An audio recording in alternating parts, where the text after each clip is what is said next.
Welcome to Mindless Entertainment. It is I, Jesse Milestone, coming to you on this Friday with both good and bad news. I have a really bad feeling about this. Where people were just walking around, just jizzing force all over the place. He looks like he has been drinking soy from his mother's teat. Wrap yourselves in, guys, because we are gonna get mean! I got him! Great kid! Don't get cocky! Welcome to Mindless Entertainment. It is I, your God Empress, Jesse Milestone, here for the Matriarchy, joined by a very special guest. We've got Kelly Jedi Bunny! Hi, hello. Greetings and salutations. Greetings, humans. Greetings, Earth creatures. We have come in pieces. I feel like that most mornings these days. I'm like, I feel like I came in pieces today. Yes, Head's over here, feet's over there. You know, I just keep waking up with like way too much companionship in my bed. Because I guess the 4 fur babies have decided that the bedroom area is the most desirable location for sleeping. That's pretty perfect. Also, like, it's just cold in Los Angeles.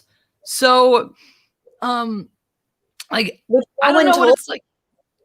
Right? Like, what the fuck? They kept, when I moved out here, everyone was like, oh yeah, you got through the summer. Okay, wait for September. September's the worst. September's like, blah. I'm in the valley. It's supposed to be like burning hot desert here.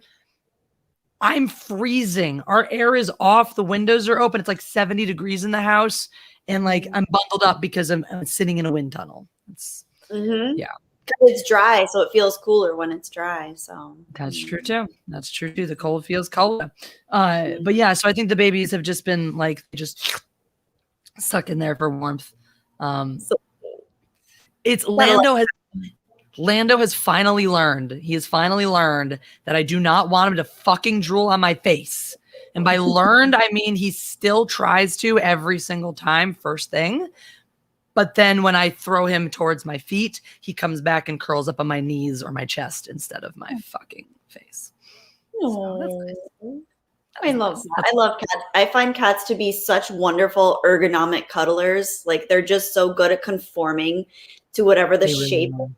I love that so much. Like, I love dogs, but they'll just plop on top of you. They don't care. But cats are like, let me get perfectly nuzzled exactly to the exact shape of whatever crevice of your body I'm next to.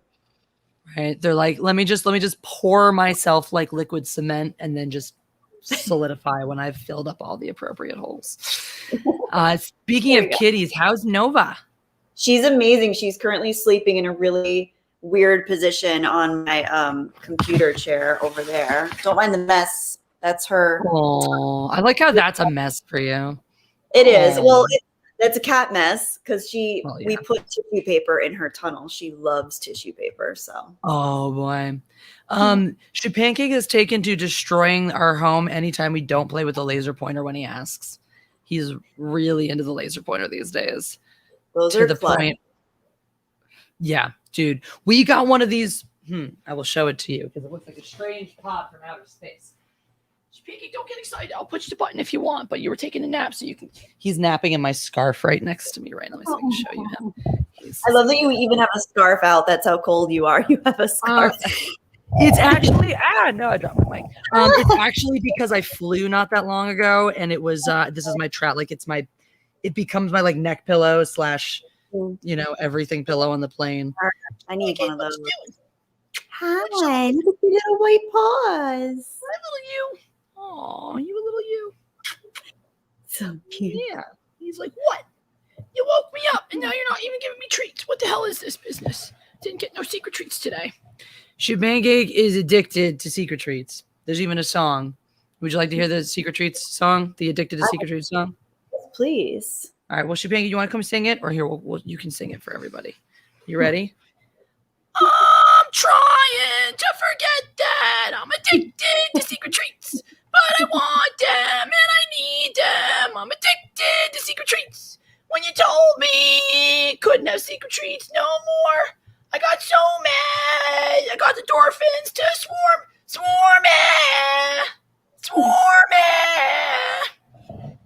And that's Pancake singing about how he's addicted to secret treats. Oh my gosh. Wow. I've never quite heard that voice before. Well, Chip Pancake's voice. And he loves it. If you do want to, I keep meaning to put up new videos. He does have a channel now. There is the Chip Pancake channel where he'll tell you all about dolphins, which are not like dolphins, but they're similar, but they're more fierce, and they swarm around going, ah! That's just what they do. It sounds fun. Tensa Zangetsu, was it over the voice or the lyrics? I'm curious. What was the unsubscribe for? Yeah, this guy, this weird thing that looks like a giant spaceship or like oversized vibrator, shoots lasers out of either side of the top and spins and has some of the best random programming of any cat toy I've ever seen. Because that's always been one of the issues I have when I get any electronic cat toys, is that they work like robotic motion, very continuous, and is not appealing for cats. This guy moves, stops, starts, blinks, does it all. So where do you put it? Do you have to put it like in the middle of a room, or where do you? It'll work kind of even in tight space. We like to put it in the open floor sometimes. Actually, Chip Pancake likes to knock it over and then stare at it on the ceiling and just meow it on the ceiling. And they'll like run up the cat tree to try to find it. Wow, I never even considered getting an automated laser pointer. That makes so much sense. Saw it at Petco, thought yes, because the way he throws tantrums about the laser pointer all the time. So now, like every now and then, he'll come running and like wake me up at 5 a.m. and be like, "Play with me right now!" And I will get up and I will go and I'll push this fucking button and I'll go the fuck back to sleep and he leaves me the fuck alone. And if I don't do that, then he will just stay in the room and knock shit down. I can close the door, but then he'll scratch at the door. Actually, they're so smart. They know that the handle is the thing that opens the door. Oh yeah, they're like velociraptors. They go for the fucking handle and they try to open it that way. So that's smart. That's that. Also, hi guys. Oh, Keely Chow subscribed to Chip Pancake's channel. Good. You guys should subscribe. Hello to everyone who's here today. Greg Kirby, Keely Chow, RJ Oldenburg, Gerald Vance, I guess, then gets no, he unsubscribed. Crimson Mist is here. I saw we had Eagle Rider. Yes, Rosetta, what's up? Bearded Nerd is into house. Keck 44. Michelle O'Rourke, good to see you. How are you doing, my love? She's gonna have a baby soon, so that's exciting. Aww. And so Holocron Library Fox and Gary McGregor. What's up? That's good to hear, Michelle. Today we are here to talk about things other than just cats. I mean, we could just talk. I mean, you guys like one in the chat. If Social Justice Jesse is here now, this diversion ratio is joking. One in the chat. Oh, I gotta put Mika's Social Justice Jesse channel this week. One in the chat if you guys want to just hear us talk about cats for the rest of the stream. If not, we'll have topics. Ruin is here. Just Ruin with a little. Is that a fennec fox in your picture? Yeah. I love that. Those are so cute. My mom, speaking of foxes, my mom is building her little menagerie in our backyard. She decides every winter that the little critters are going to be too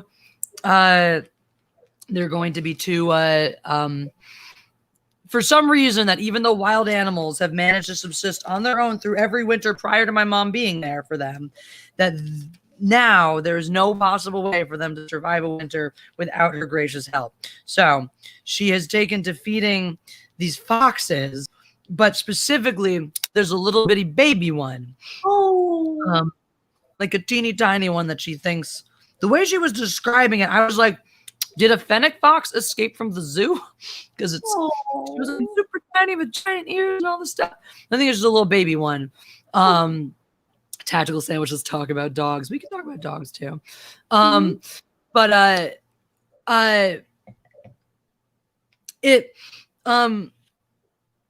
Words. So yeah, so she's got to go out. But the thing is, when she goes out earlier, the first time she goes out, the bigger foxes, the adolescent foxes come by and they take all the food, and the little baby one is too scared, doesn't want to challenge the adolescents. So then she's got to come out later on after they've had their fill and have gone away, when she can see the little baby one and make sure that he gets his food. Oh, wow. He's going the extra. During all this, yep. And during all this, my dad just rolls his eyes and walks our 150-pound infant. Yeah.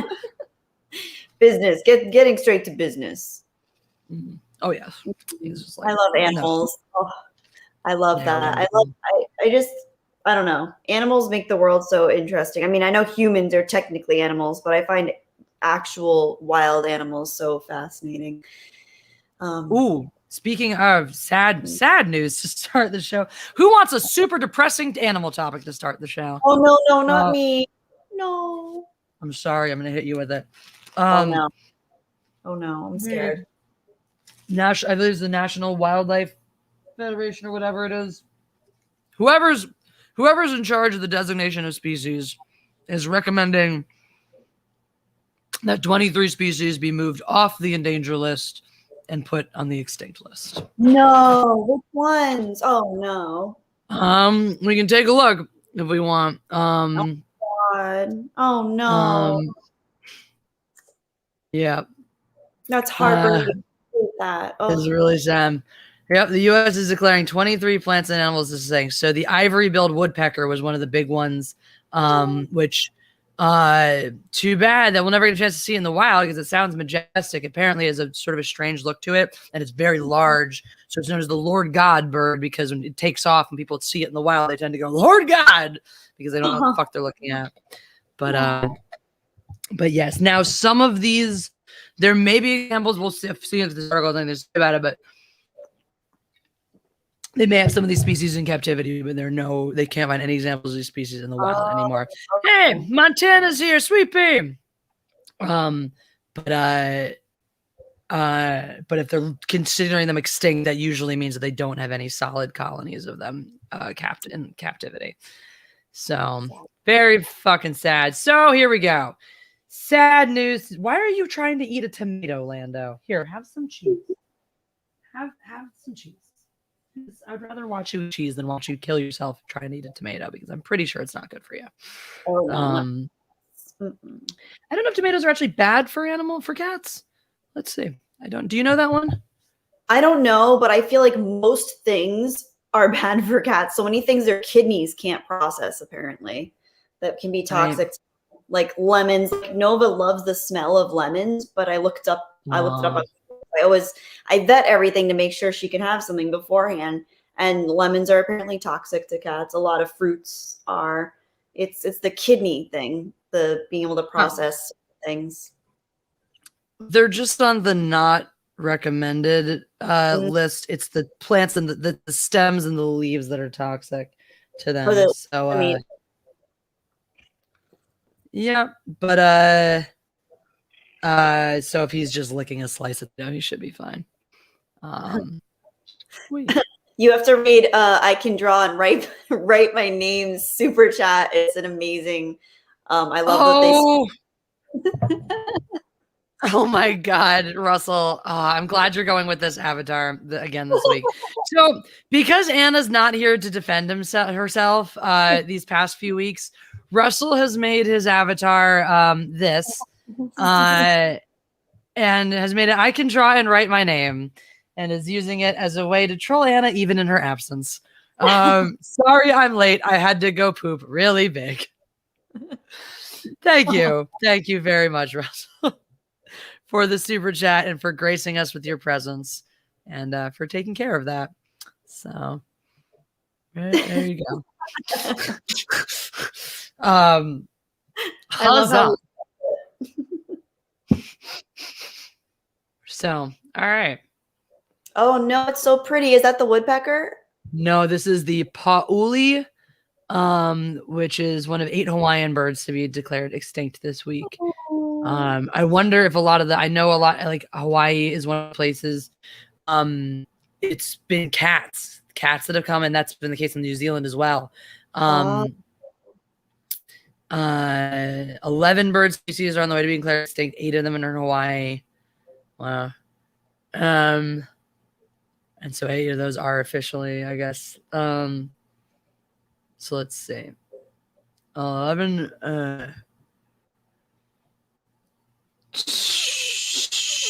Trying to find where it actually. Okay, where did it tell us the actual? Sorry for driving you guys crazy with this. All right. Notable among these extinctions is the Lord God bird an ivory-billed woodpecker of the southeast U.S. It was a popular hunting target in the 19th century and lost most of its habitat to logging. 8 birds found in Hawaiian Islands are also on that list. That's come to a combination of invasive species and diseases contracted from mosquitoes. A warmer world has allowed mosquitoes to reach formerly intolerable high-altitude habitats. Well, that's very sad. So, in a rare occurrence, the U.S. Federal Register will officially be declaring 23. So I guess that's very high for what's normal.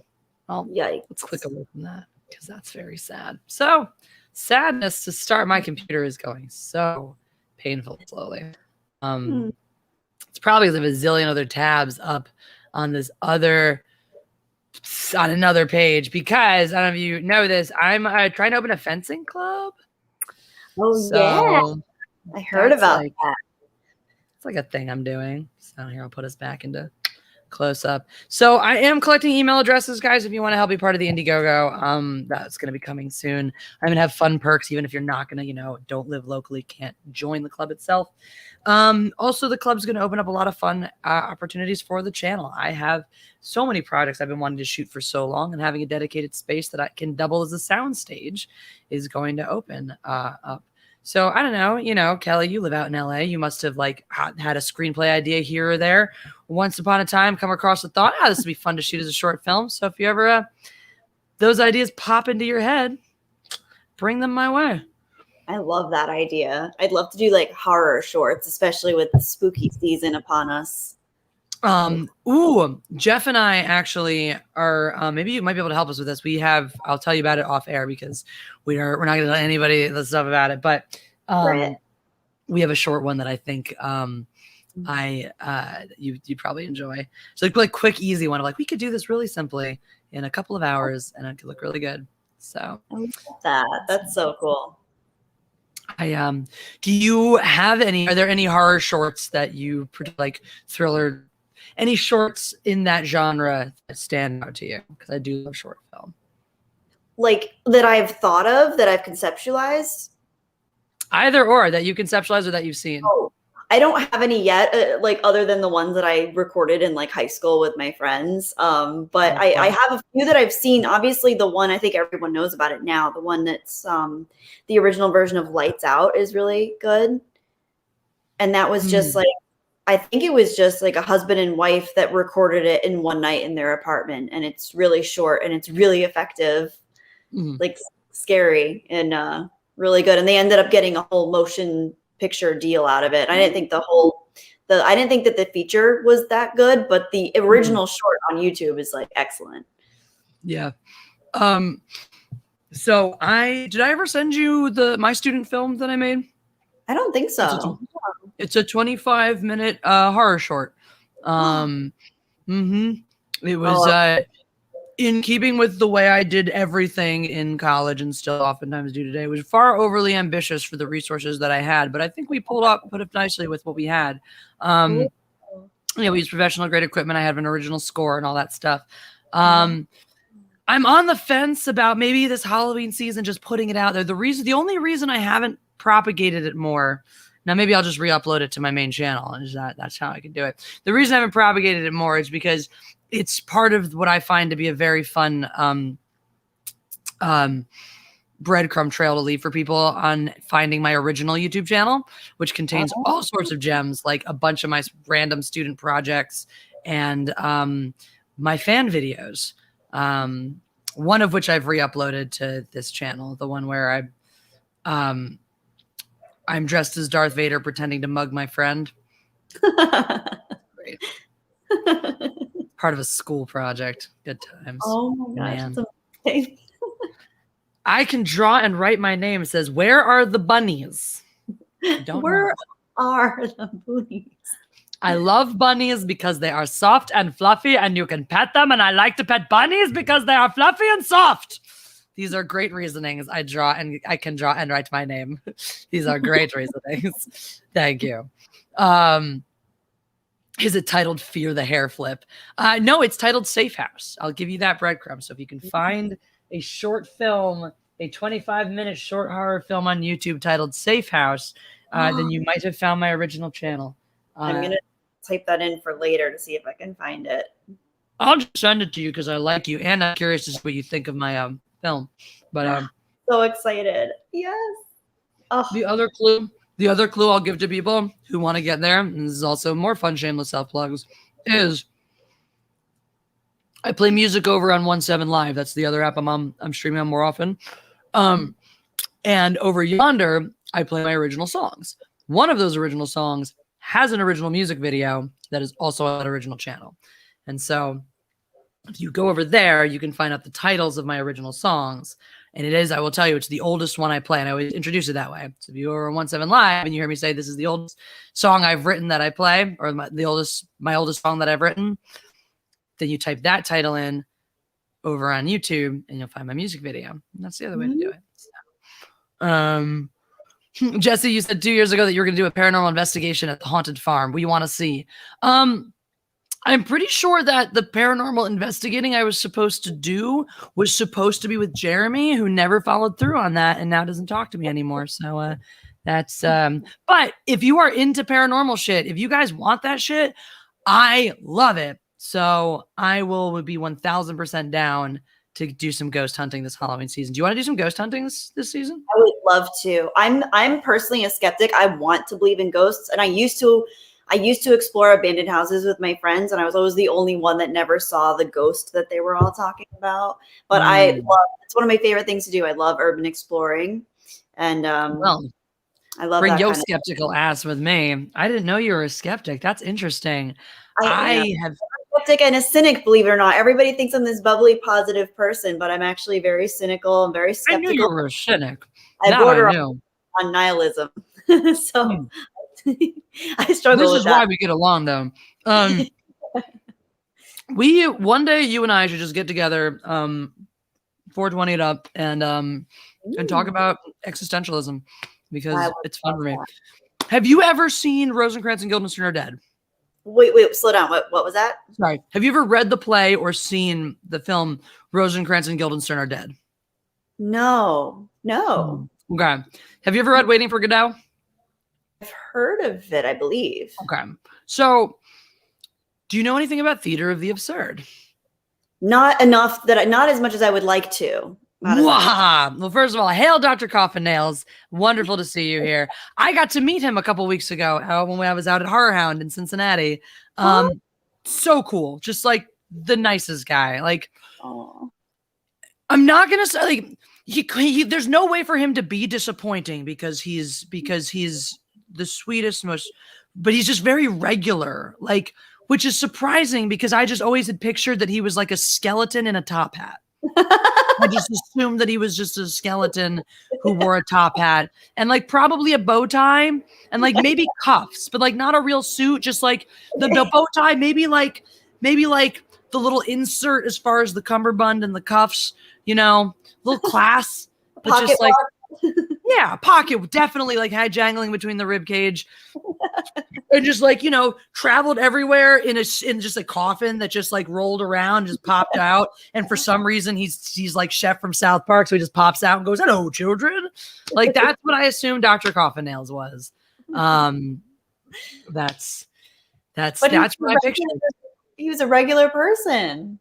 Yeah, he's a guy. He even like the first day he just came straight from work, so he wore like work people clothes. I'm like, you work a job? Like, how do people like us do that? I have worked a regular scheduled job. And the only reason I didn't blow my brains out is because it was a very, very boring one where I sat in a chair all day long. I worked campus safety dispatch. And so I just got to like do whatever I wanted all day, which was mostly watch Netflix because I had graduated from college months before and didn't feel like dealing with my future yet. But outside of that, like I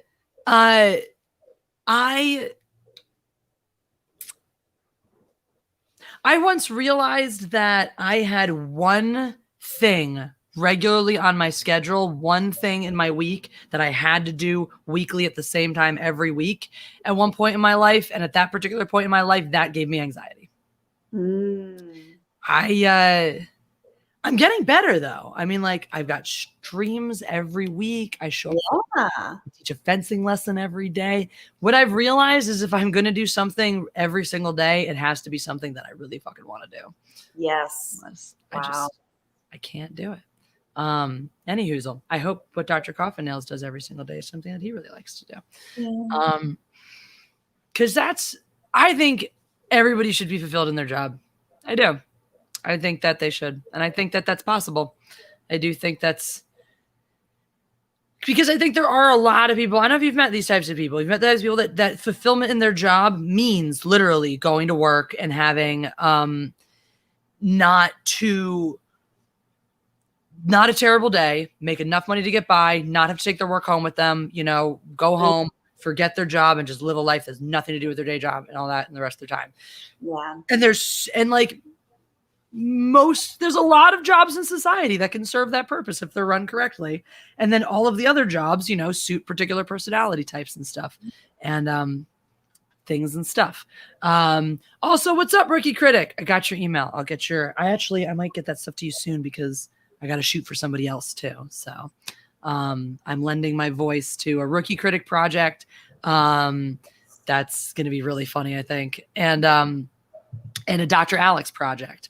It's Nice. Dr. related. So it's a live reading from his newest book, which is he's been writing alternate Doctor Who seasons. For those who don't like the more zeitgeist grounded focus of the show, since season 12, he has an alternate season 12 and now an alternate season 13 for you. They're available on Amazon. It's Alexander Leith's. He is awesome. But if you go to his channel, Dr. Alex, he's the doctor reads the doctor by the doctor, which is the way you can also find him anywhere. Because he's a doctor. He is British, which means he has an amazing voice for the readings.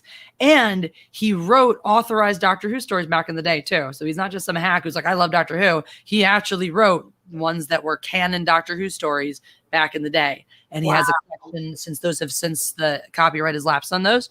He has a collection of them now available on Amazon. So that's awesome. Wow, that's cool. Very super cool. cool.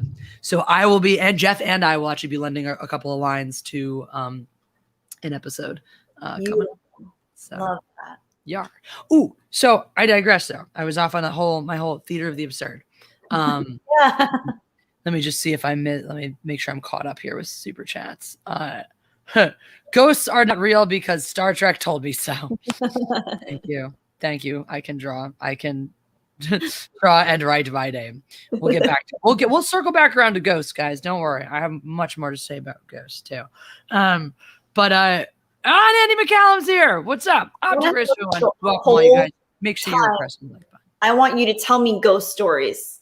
Because I know you have ghost stories. I heard you and Anna talking about how you have ghost stories. And I was like, tell us, Jesse. I want to hear it. I will dive on in. But first, I need to take you on a journey down the road of theater of the absurd because I think that you will enjoy it. So I'm assuming you're probably very familiar with existentialism and the rise of existentialism and all the pressures that led to that. So the same things also led to theater of the absurd, which instead of, being sad and mopey like a Camus writing about how nothing matters anymore and you can just be a terrible person because who fucking cares? Theater of the absurd took a more lighthearted approach. It was like, all those things are true. Let's focus on the futility of existence, the lack of materiality of our existence, the inability for language to adequately convey the human condition, the inability for people to exist without finding balance within each other. And one of the big themes in theater of the absurd is the deconstruction of the self. So in existentialist writing, you have a lot of very inert characters who can't really move, or characters who seem to just move through things without questioning anything. That seems usually one or the other. You either have a character who's completely stuck and completely frozen in their, nihilistic swirl, or you have one that's just bumping along and can't derive any sense or meaning from it whatsoever. Right. Theater of the absurd, you typically pits both of these characters with each other. So one is the brain and one is the body. One is the character that is always stuck thinking about what is there to do, what do we do next, what happens, but can't take any action. And the other one is the one who only wants to do things. Well, let's just go here. Let's just try this. Let's just do that, but can't put any of the pieces together and forgets and drops the threads of the greater conversation. So that starts that dichotomy starts in Samuel Beckett's Waiting for Godot. What's up, Proper? Got a lot of love in the chat today. Well, welcome everybody. A lot of awesome faces here. I guess that's what happened. That's what happens when you bring awesome guests on board. So that's where it gets really fun. So Waiting for Godot is a play about two men standing at a tree waiting for Godot, who never shows up. And this whole time, it's Vladimir and Estragon, or Didi and Gogo, as their nicknames are. And there's one character that interludes and sort of causes them to question their whole reality and goes. But the essential crux of it is Vladimir trying to convince Estragon why they absolutely need to stay here and wait for Godot. And Estragon just constantly trying to get Vladimir to just leave. Let's just go somewhere else. And so Tom Stoppard decides, what if we take the crux of Waiting for Godot? What if we take the idea of these two characters stuck on this task, waiting for Godot, that they don't know who's assigned to them, why they have to do it, but are stuck on this task and can't seem to break out of it? What if we assigned that role to Rosencrantz and Guildenstern and Hamlet? What if we rewrote Hamlet from the perspective of these two characters as this existential duality who are stuck on this path ultimately to die, which they can't, they can't turn away from. And that's, there's a part right at the end, obviously if you read Hamlet, they die. Rosencrantz and Guildenstern are the way they die, a la Hamlet. Spoilers, guys. If you haven't read it by now, you've had hundreds of years. All right. I don't feel bad about that one.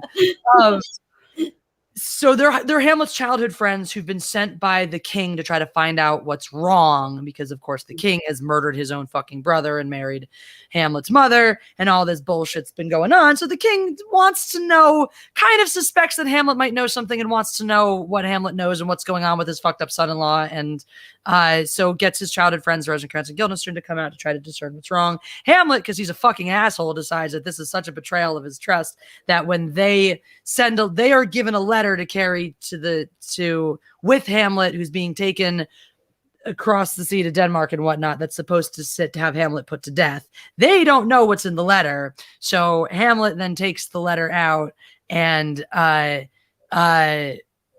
rewrites it to say that it's for them to die, and then they die.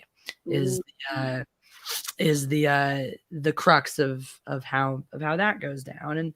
But until that moment, you have this rollicking, silly journey, and it's portrayed on screen by Tim Roth and Gary Oldman. Oh my gosh, great combination! Right, a much younger versions of both of these men. 1990 is when this film was made. It's directed by the original writer too. So their lines are lifted right from the page. And the player, who's this third party, again, just like in Waiting for Godot, you have a third party who comes in and tries to cast some perspective on their situation. And that's Richard Dreyfuss. And he's right in, but he's not a young man anymore, at this point. But he's become like old man caricature of himself. He's got this whole big wig of like big mane of white hair. And it's just, he's brilliant. He's fucking brilliant. He's just, it's a trip. It's a trip. And it's like, one of my favorite parts is at the end, there's a moment right before the nooses around their necks, and Tim Roth's character Guildenstern is asking, there must have been a moment sometime we could have said no. And I keep going back and watching, and I finally, when I watch it, I find the moment. I'm like, here is the moment where if you knew what was going to come after, you would have walked away, but there was no way to know. And it's like that Be Perfect tragedy. And I've seen that reflected in a couple other things. There was something recently too, and I'm trying to remember what it was. Oh yeah, it was Reminiscence, which was actually surprisingly amazing. The Hugh Jackman one that was on HBO. I don't think I saw that one. Is that new? That's not new, is it? It is. It's new. It just left HBO, so I don't know where it is right now. But try to. It's a neo noir. It's a future dystopian neo noir. Gotta love it. Okay. And I think it had one of those too. And that's so the beautiful thing though is in that moment, it's like when you're in the moment, there's no way for you to possibly know it's the point of no return. But and so there's no way for you to see it and recognize it and avoid it, because going along at that moment just seems so perfectly innocuous. Wow. But once that moment happens, then it's over. Then everything else, and it's so early on that it's like, Pills. oh God, this movie that actually is in another film that I love, Funny Games. Funny Games, another great one. Both versions, I love both of them. I still need to go back and watch the original German, but I fucking love. Actually, there's another movie with Tim Roth in it. Yeah, Tim Roth is the dad in the American one. yes. That's another one though, where it's like the moment you answered the door, and offered to lend them the eggs, it's over. That's the beginning of the. That's like the first 15 minutes of the movie, but it's like. That was your one chance. You had one chance to say, I don't have any eggs, to close the door, leave me alone. And if they didn't, go away, to call the police. And that was it. That was your one fucking shot. And the second you open that door and like, it was that's the moment. And so every time I watch that movie, I'm right there for that moment. In a lot of ways, Funny Games reminds me of like a dark theater of the absurd, like a really, because it has a lot of those elements. It has like the futility of existence. There's no way for the family to win because when you get to the final point where she actually, gets the jump, they break reality. Breaking the fourth wall is a big trope of theater of the absurd too. Sweet Pea absolutely fucking hates Funny Games. Is it because it fucking did its job? It's because it did its job. Because it did its job. People hate that one. I love it. What do you love about it? Because I do so much, and I love. Well, okay, so I've seen both versions. I like both, but I actually really like the original version. I just think, tonally speaking, it's a little. I don't really remember exactly what it was. I just think I remember liking the atmosphere a little bit better, and it just. I don't know, maybe it wasn't as polished or something, so I kind of appreciated that about it. I just love it because I think it's effective, and I think that exists. I think that it's scary to comprehend, but I think that kind of like pain and desire to hurt people really exists in the world, and sometimes if you let the wrong person in, they will destroy your life. And so I think that it's really effective, like. Almost like instead of a horror movie, it's kind of like a terror movie. It's its own thing. It is. And I don't know if you've read a bit about Michael Haneke's intentions making the film, but he wanted to. So he looked at, and actually, I'm pretty sure the reason he made the shot-for-shot remake is because the same things he saw in German society that made him want to make this film, he saw reflected in the American slasher film too. But essentially it was because Germany really started our modern like gratuitous slasher. That's like the Hostel, all those movies that there's a big, rash, a sort of genre of like slasher horror that comes out of Germany. And that's what he was addressing when he went to make this film. And that's, so when you actually look, it's a deconstruction of a slasher film. It very purposefully, takes every horror trope that you would typically want to have and every horror no-no you would typically want to avoid, and it does it while still successfully making a scary, suspenseful, whatever film. There's no soundtrack. It's all diegetic. All the sound comes from, and that's brilliant. How many horror films? Yes. That's typically one of the places where a lot of the found footage horror films fall apart, and where they'll cut corners. If you notice, a lot of the better found footage ones, they add an inorganic soundtrack because they just can't get the mood right with diegetic sound in a horror film. Funny Games, they do the thing in the beginning that I'll just say it because it's an older movie. You can see it. And this is one where like spoilers don't ruin the movie for people who haven't seen it. Cover your ears if you haven't seen it. If you haven't seen it, you really don't want spoilers. Cover your ears for this part. Because they set up your killers as being likable, and they really ride their likability deep into their fucked upness. But they kill the dog. And they kill the dog first. First thing. First fucked up thing they do is kill the dog. Number one, not even horror movies, number one, like screenwriting 101, you read Sid Field's book, he's like, you want to make sure that people hate your character, have him kick a puppy. He could be the most charitable guy in the rest of the entire movie, but if he killed a dog in the first scene, your audience is going to hate him for the rest of the movie. And so they kill the dog. And yet they manage to to tap dance away from it in a way that, like, against your will, you're not as repulsed by these two killers as you really should be. And I don't know if that's the case with the German version as well, but I thought the charisma and the innocence of the way Michael Pitt and what's his face play it in the American version, that is, it balances the horribleness of what they do, and it keeps you, obviously you don't like them per se, but like it keeps you charmed enough to be intrigued, if that makes sense. Yes. You know? Yeah. And you really shouldn't be after what they do to the family dog. But yeah, even like I said, they break reality to point. In a movie like this, it should destroy the suspense of the film. It should destroy the entire gravitas of the film. Certainly its rewatchability when you have a moment that makes it so that your character, like, it breaks the rules of the film, essentially breaks the rules of reality to take away any agency that your character had. That should take away the watchability of the movie. That should, again, take away the rewatchability. And yet I've watched this movie so many fucking times. I think that's one of the most perfect parts of the whole film. And for both, I think it happens in both instances. I can't remember now the German. Now I get my lines crossed when I think of them, but I think it's one of the most perfect elements because it's so it's unexpected, and I just like revel in the scene where they finally break the fourth wall. It's Where's just like the fucking remote? Yeah. It's I love that. That's just so cool. It's like so twisted and like right. Rock. There's something so rebellious about that. Right. It's like you can't help but like almost like you're almost rooting for them, you know, like you're almost on their side in a weird way. Like, I guess I'm in here for the ride. Like, I guess, right. I guess we're doing this. Like, right. You're like, I want to fucking see this through. And it's like, it's almost, it's so funny the way there's funny games and the guys come over, come play our game. And it's almost like you're rooting against the family because they're so bad at playing the games. It's like, you're not doing this right. Like, even if you were trying to get out of this situation, fucking play along a little bit so you can get, you know, like you're doing it so poorly. You were so poorly handling the situation that it's like, it's hard for me to fucking root for you.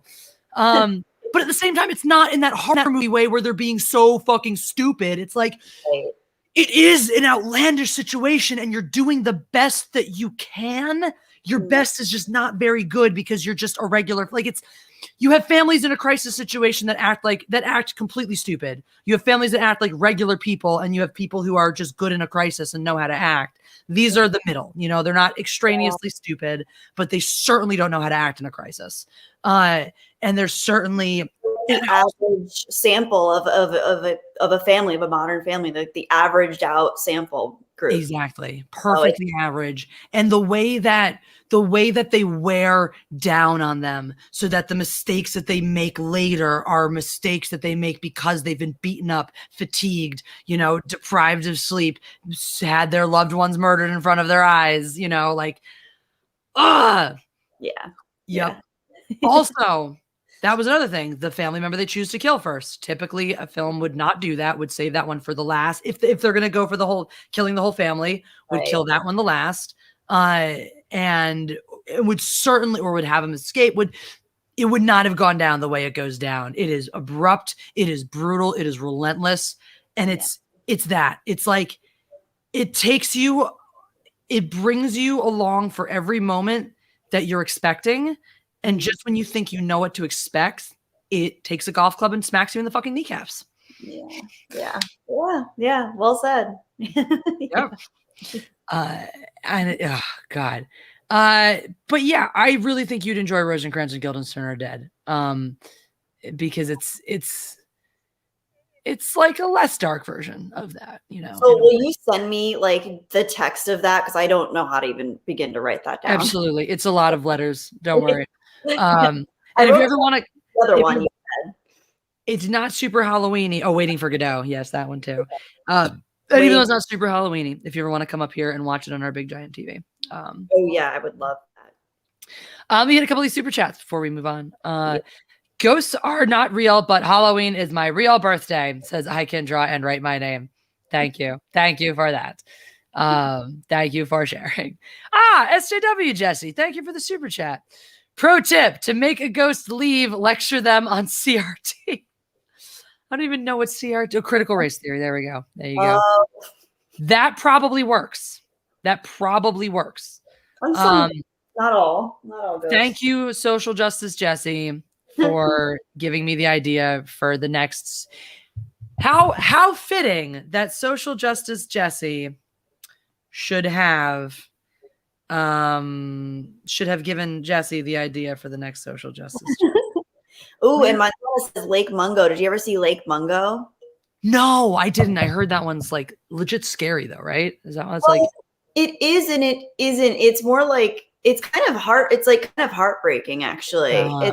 I don't want to, that's kind of a spoiler. Ooh. Like even just saying that might be, well, it's I think it's worthwhile. I saw it twice. The first time I saw it, I don't think I was in the right headspace for it, but the second watching that I had, I really thoroughly enjoyed it and enjoyed like it's just different. It's not your typical horror film. It's really more of like humans are the real horror, one of those things, but it's not cliche. I really appreciate its original approach. I like that. Yeah, I think ooh. A couple that I've been recommending to people. One that I watched last year. It's called Ruins. It's pretty recentish. Sean Ashmore's in it. Is it The Ruins or just Ruins? I think it's just Ruins. It might be The Ruins, but I'm pretty sure it's Ruins. Sean Ashmore's in it, and I adore him. So, but we put it on. I don't know if it was the same guy who did Frozen. What's his face? Adam Green, who did Frozen, because Sean Ashmore was in Frozen as well. But it's cool because it's like a little bit of everything. Like it's a little bit of, humans are the bad guys, a little bit supernatural, a decent amount of body horror, amount of like, it was Adam Green. Okay. So yeah, so he did Frozen, which is another excellent horror film, very psychological, also with Sean Ashmore in it. But yeah, Montana Ruins is such a freaky, creepy, and gross. So there's a lot of body horror in it, and but there's also like psychological elements and like some just good gross out elements and some good fun there. And the other one recently was No Escape. I know there's been a bunch of movies by that name. This is like a indie one. It came out in the past year or two. It was either 21 or 20, and it's escape room premise, but it's this YouTuber and his entourage that are going to Russia to get the ultimate escape room, like nothing you've ever done before. And the twist was fucking amazing. Oh, okay. That's the only thing I will say about it. Okay. Like a good twist. Felt it. Did you ever see The Mist? Yes. I grew up reading the short story and the novella and I love the novella. And I thought it was freaking awesome. I loved it. And it's really good if you watch it. If you can watch it in black and white, it's even better. It has that old timey, like it has that B movie monster old feel. It really does. If you put it in black and white, it forgives some of the kind of crappy CGI, I guess the CGI in it just wasn't my favorite. So it actually looks better in black and white, and it feels like a B movie. It's just perfect, but it's better than a B movie because it's The Mist and it's a great story. It's a great story, and I really enjoyed the open-ended ending of the book. Yeah. But the fucking twist at the end of the movie. Yes. Oh, that's like a. And that's Frank Darabont. So he did like Shawshank Redemption, The Green Mile. He did the first season of The Walking Dead, which I thought was excellent. Clearly, he needs to be personally responsible for adapting any of Stephen King's novellas. Yeah. And I do like Mike Flanagan too. Totally different, but I do like Mike Flanagan as well. Which ones did he? He did Gerald's Game. Gosh, he's newer. He did the Doctor Sleep, the Shining sequel. Oh, okay. Yeah, I haven't seen that one. I heard mixed. I know it didn't do very well, but I heard a couple people who saw it and thought it was pretty all right. I like it. I like Mike Flanagan, but I think he's like, I don't know. He's just very different. He really works with like putting heart into horror, which I appreciate the effort, but it doesn't always go over as well. But yeah. try to put heart in his horror movies, which I like. And, you know, I like that when people try to do that, because I don't like when horror movies are completely bleak. I like to have some kind of like light to hold on to in them, even if it's just humor. I'm okay with like funny horror movies, but when they're completely bleak and just dark and nihilistic, I have a hard time like coping through them, because I love horror. It's one of my favorite genres. It is so much fun.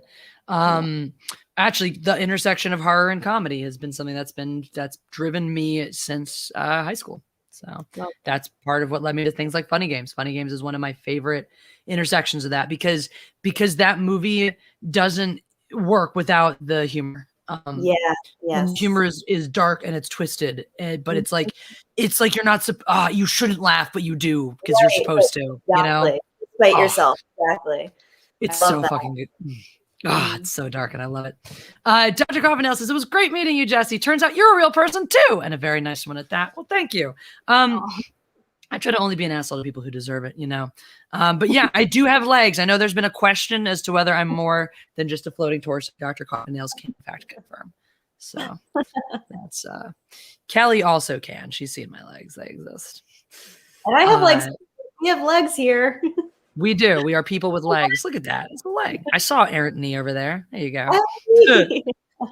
Madaween says, hey, glorious women's. Hello, Madaween. I prefer that you spell women without an M, E, or an N, any of the letters reflective of the patriarchy. So if you could just put another W and then a Y and then a U. So we're going to spell that. Here's how we're going to spell it so we don't offend. This is how you spell women so as to avoid any of the letters that might interfere with the patriarchy. All right. Women. Shit. I need to start writing this shit down because I now have 2 excellent social justice Jesse videos. Just wait. Social justice Jesse is going to come and tell you how to spell women, and it's going to be that. And that's how we're going to spell women from now. Effective immediately. Don't wait for her to tell you. Effective immediately. That's how you spell women. But if you want to wait for her to tell you, just, you know, give it a couple days. Couple super chats, more here. I can draw and write my name. It says, I hate people who kick puppies. Puppies are soft, and we like soft things. Thank you for the super chat, Russell. I drink, therefore I am. Hail, I drink, therefore I am. Good evening, ladies. Hail, Jesse. Hail, Kelly. I'm applying for the position of consigliere of the Mindless Mom. I think that position is currently open and available to you. Would you like to be consigliere or would you like to be special counsel? I mean, same thing, but you know, Italian versus American. How old school? How Italian is our mob? I don't know. Let's say. Sorry. I'll go back and skip Dateslav accidentally. I'll get back to you in a second. I could draw and write my name. It says Night of the Lepus is my favorite scary movie. Can't say I'm familiar, but I've never heard of that. Night of the Lepus. I think it might be a figment of someone's imagination. Dateslav Act Mandcarry says, hashtag keep fighting, build a get home bag, and remember that Niner 17 is coming. Iran created the coronavirus and framed China, and there are 4 lights. I feel like I should keep all of these in mind, and I will. Get home bags are always good. I always have. So my backpack is also low key. My emergency. This has been an emergency. I'm stranded for a few extra days here, or the world ended, or somebody was shot in front of me and I need to perform emergency first aid. I'm just prepared, you know, just in case. That Case2 fan. We were talking about you a little bit earlier behind the scenes. That's Balam. Just saying hi. Yeah, it is a wonderful horror movie. I enjoyed chapter 1 more than chapter 2. I acknowledge all the shortcomings and accept everyone's criticisms of chapter 2, although I did personally enjoy it more than most people. Let's put it this way. I enjoyed it chapter 2 more than I feel the quality of the film deserved. See, and I'm one of those weirdos that I prefer the book and then I prefer the mini series or the whatever you call it. I guess it's considered a mini series over the movies, even though they were terrible, and even though the book was not great, I just didn't like the new one. I'm a weirdo like that, so I think there's a lot to criticize. The thing is, while I did enjoy them, I also find a lot of easy validity in everybody's criticism of them. That's a good way to say it. Yeah. There's a lot of movies I have those experiences with where it's like, I enjoyed this, but if you fucking hated it, I'll listen to why you did, because I'll probably agree with a lot of those reasons and just go, yeah, but it didn't stop me from enjoying it. So that's usually how I feel about most things. Like I can usually love something, but then still be open to hearing someone else's criticism, as long as they're nice about it. Because I like to criticize things sometimes too, but I try to be delicate with it just in case someone like absolutely adores it, or it changed their life, or it made them a better person. You never know. So right. But I do enjoy hearing I'm usually open to, even no matter how much I love something, hearing criticism can be a very healthy thing, I think. That was my experience watching Shang-Chi, where I really, really enjoyed the movie, but I also had some deep criticisms of it. Like I'm very, very like to the point where I think that it's fundamentally not a good film because of some of the decisions that were made. That said, I really liked it. We'll watch it again. But I also felt that way about Aquaman. I enjoyed the piss out of Aquaman, but I thought it was a terrible movie. There could be bad movies that are fun and enjoyable and entertaining, which is I still don't fucking know how Aquaman and Mira got the fuck out of the desert. They just teleported from the middle of nowhere in the desert with no transportation and no way to contact transportation, and we're suddenly in Italy. It was very magical. Ooh, thank you. Borg Porg says, if you're going ghost hunting, check out the Cecil Hotel in downtown LA. Richard Ramirez used to stay there, and Eliza Lamb mysteriously died. Thank you for the tip, Borg. You've been there, you said? I've been there. I haven't been in, but I a couple months ago walked by there. I spent some time there. It's the last time I walked by, I've been there a couple times. The last time I walked by, it was closed. So I don't know if it's operating for business, but there's a guy on YouTube that lived across from it, and he like recorded it and saw lights going on, even though it was supposed to be closed and stuff, which is, a really creepy place. And the whole Elisa Lamb situation was very, very sad and very strange how that happened. I'm still trying to wrap my head around that, but I don't know too much about that, but now I want to look into it. That's, are you into like mysterious deaths and disappearances? Oh, love. We watched all of the BuzzFeed Unsolved. I thought, did they not cover? I love those guys, by the way, Shane and Ryan. They're so funny. Then maybe I do know about this. If they did, actually, we're not. That's true. We've watched all of their. No, we did watch all their Unsolved because we dropped the ghost one for a bit because we got into the Unsolved one. So I must know about it then if they covered it. That when she was from Canada originally, she came to Los Angeles and she went missing for a few days, and then she was found a few days later in a water tank. Yes, I do know this one. I'm very familiar with this one. This is the one too where it's like they have security footage of her going onto an elevator and all weird hand motions. Yeah.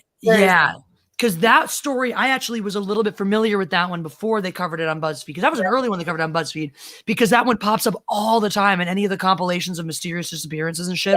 That is like a very I guess I kept forgetting that's right. That was downtown right here. Yeah, it's right downtown. So I've been by it like inadvertently. I didn't go visit it on purpose. I just happened to be in the area for something. And one time I was just going for food, and it was like, oh, here's the Cecil Hotel. And it's cool because it's very old, like Los Angeles, but like grimy old Los Angeles, not the shiny, pretty Los Angeles. So it's cool to see stuff like that still exists and everything. But it's DTLA is gritty. It's gritty. I can draw and write my name. Says Night of the Lepus is about giant killer bunnies. I should have assumed from the name. I should have assumed. Is lepidoptery the study of rabbits? Is that? See, I should know that because I have bunny in my username, but I honestly don't know. As soon as you said that, I remembered that lepus. I was like, oh, okay, yep, that's bunnies. I also, and the one I always remember is Mandarin is Tutsa. Tutsa.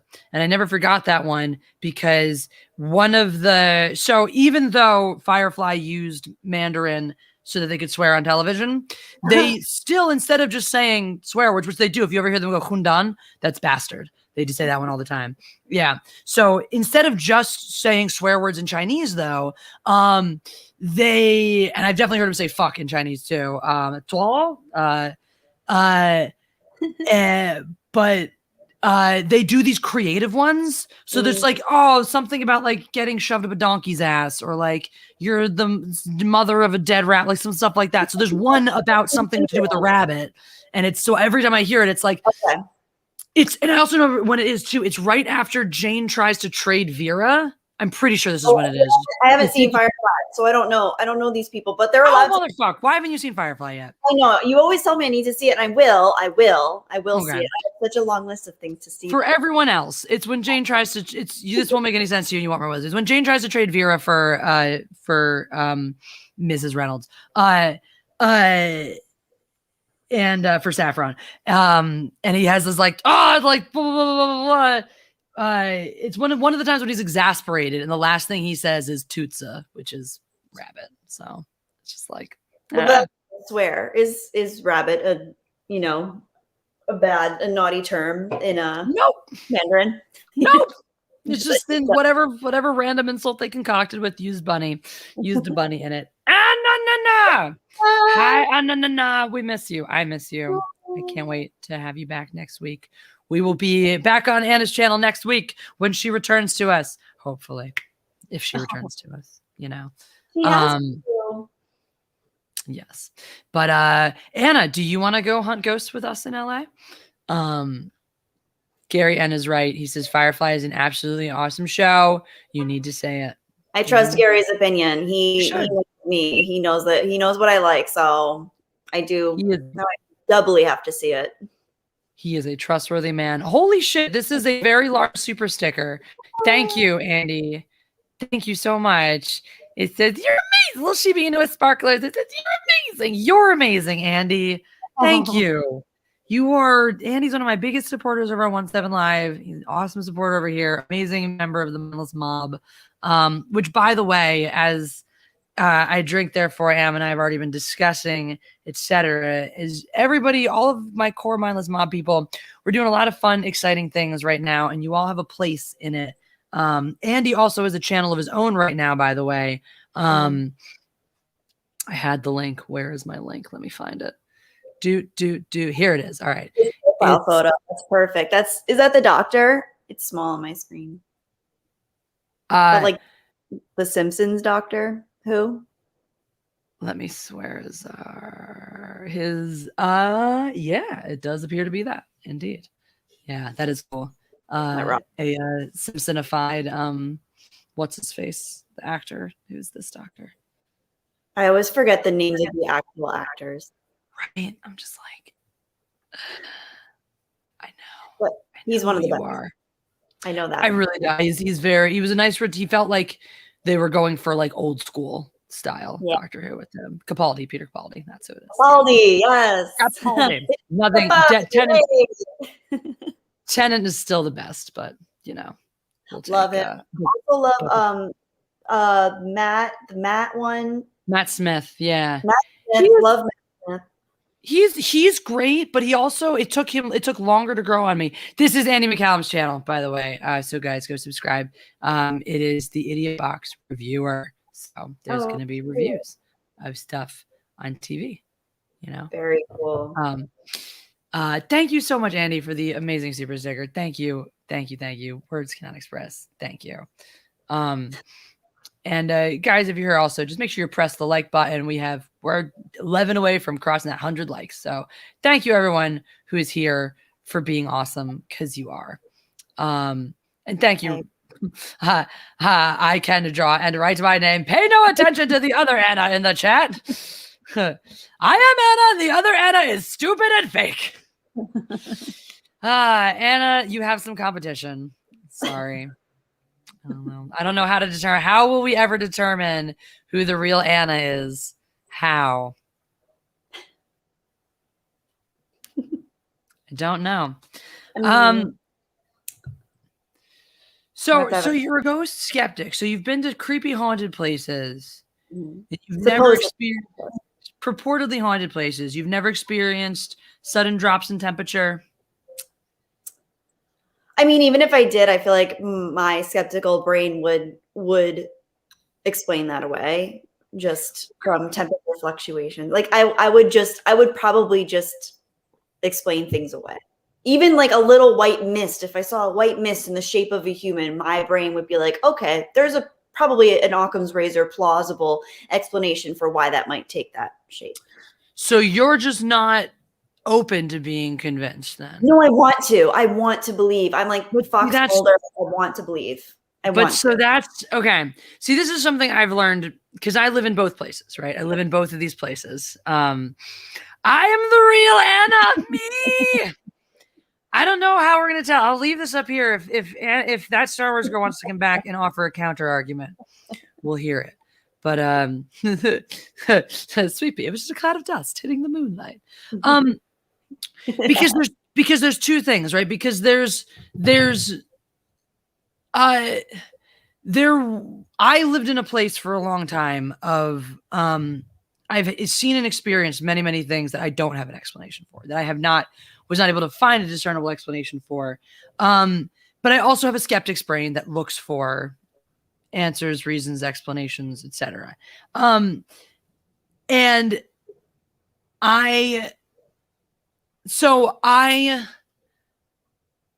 I guess the right way to say it is that I spent a long time living in both places, living in a place of like being open-minded and believing and accepting that things that seemed supernatural probably were, but also really craving one of those more undeniable experiences. Yeah. And then I guess I have yet to have one big overarching massive undeniable, but I have had such a body of like can't explain aways. Like, I'm sure there's a rational explanation for this, and here's 5. And then I'm sure there's a rational explanation for this, but I can't think of any right now. Yeah. I've had a lot of those. That's like the majority of mine fall into, I'm sure there's a rational explanation for this, but honestly, a ghost would answer all the questions that are being had right now. That's cool. I wish I had that, man. Recently, so we've just come to just generally accept that we have a ghost in our house. We call him Andrew because we have we would either have to have an intruder, ridiculously sentient cats, or both be suffering from Alzheimer's. Those are the only other explanations. What about pipes? Pipes make a lot of weird noises. I'm not talking about noises. I'm talking about the number of things in our home and two, right? If you buy into this stuff, then you buy into the idea that ghostly energy can fluctuate, especially if a ghost is tied to you or your household, that the ghostly energy will fluctuate with the energy in the house. Just before we moved, all of our shit started going missing. It was like you'd put something down, it was gone. You'd walk away, you'd scour the entire tiny 1-bedroom apartment for where it was gone. You'd come back, it was exactly where you thought you'd left it, that you would check 10 times and it wasn't there, that we had both. And the thing is, it's one thing when you do this shit to yourself. It's another thing when there's 2 of you and both of you can corroborate that you checked that exact location and it was not there. And then 10 minutes later, it was fucking there. So that started happening way more often. Saying, she said, or you have a squatter, a very good squatter. Have you seen those videos of people they have people living in their homes? Oh my God, yes. Like the lady drinking, she crawled out of the guy's ceiling and drank his milk at night. Like that kind of that is terrifying. Now we had ceiling noises and possibly raccoons in the attic at the old place. So it's not out of the realm possibility that someone was doing that, but we lived in a studio apartment previously. Yeah. It was not possible to hide, and again, it was like, it would go away and then reappear in the exact same spot that we thought it was supposed to have been, So it's not like that where it's like, oh, you thought you put something down and you checked and it wasn't there. And then you check a million times and it's in that other place where you usually leave it, but you didn't think to check. No, it was like, we put something down. It wasn't there. We rechecked that spot 1,000 times because I swear to fucking God, that's exactly where I put it. We checked the entire rest of the house and then we come back and it's sitting right there in that spot. Mm-hmm. And so that happens. If the frequency is going down, it happened more when we first moved. And when we first moved, I noticed we were leaving the cabinets open, and I thought it was just us at first. I thought we were just leaving those 2 cabinets open that were closest to the wall because they're not in the way of anything. So you don't think to close them. We've been arranging things and this and that. And so then I would close them.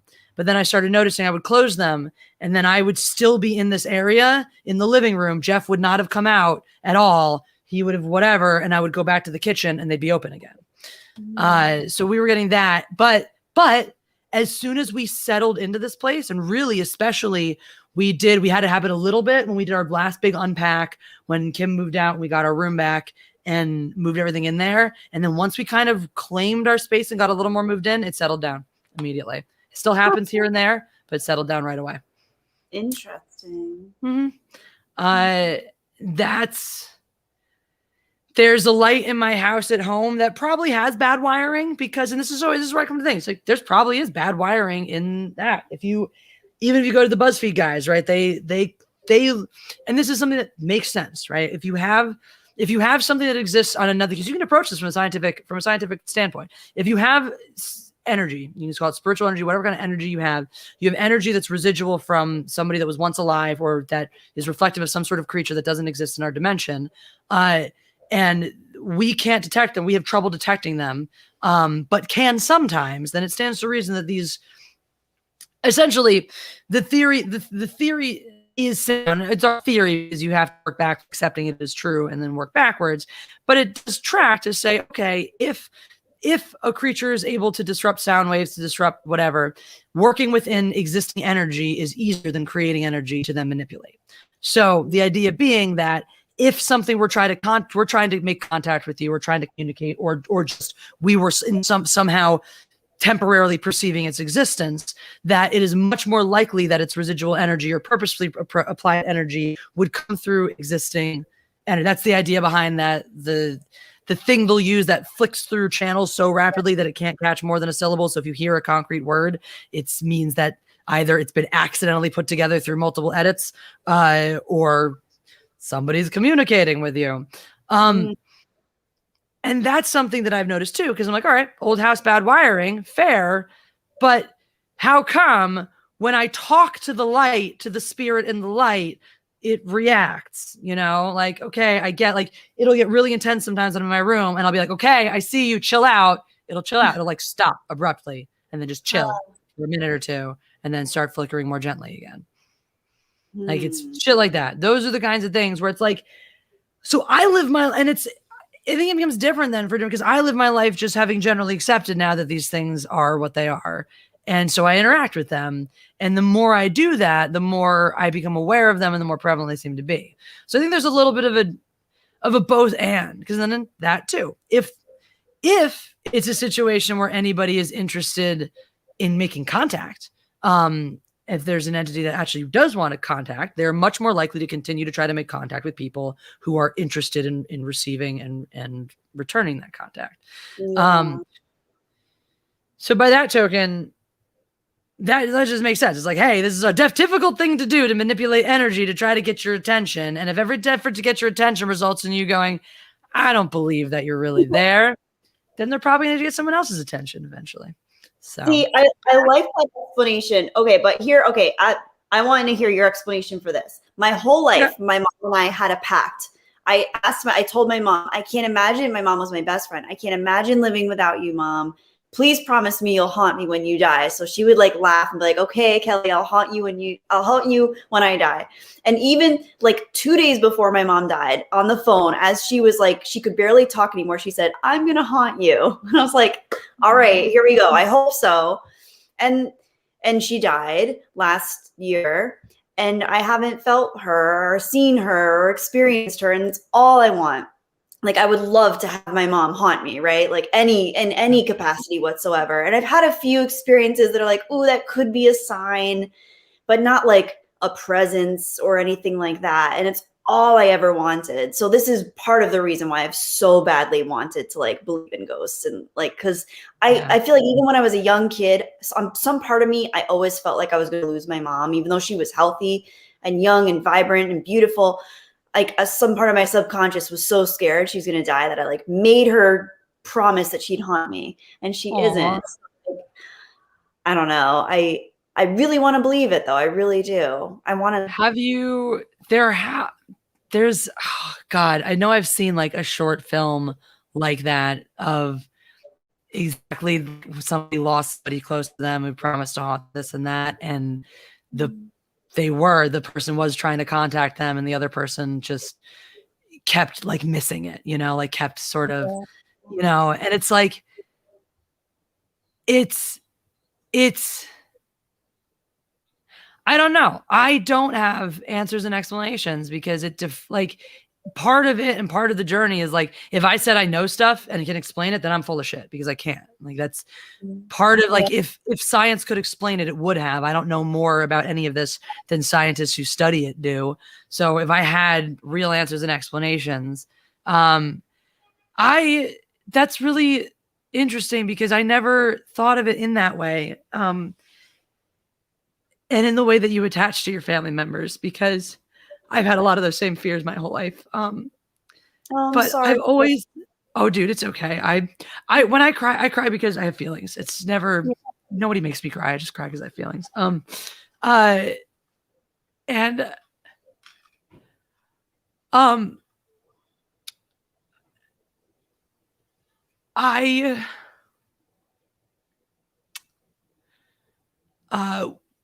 Well, I mean, it was actually kind of funny because we just had one with my grandma when she died in June. My family all is pretty open on that front. And they brought her because they couldn't do a proper funeral and stuff because of COVID. And she just wanted to be cremated and they just wanted to bury her ashes. But they were originally going to bury it just with the plot where her husband was. But this funeral, the fucking cemetery wanted like thousands of dollars just to, inter ashes. And so they just went there and they were like, we just gonna bring a coffee cup and dig a hole.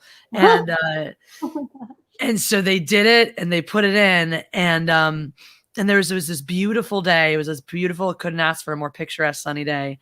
And the second they buried it and they stood there for a moment, the wind whipped up, clouds rolled in, crazy storm. They all said, and so this was the first time my grandma and my grandpa had been together since he died. And everyone said they couldn't say he was not a great guy, but they're like, they could never be in the room for more than 2 seconds without fighting. And literally within minutes of her being in the ground with him, there's literally thunder cracks in what was previously a completely blue sky. And that was my first time having any kind of relational experience with family. Pets, actually, I've had a lot with pets that have moved on. Yeah.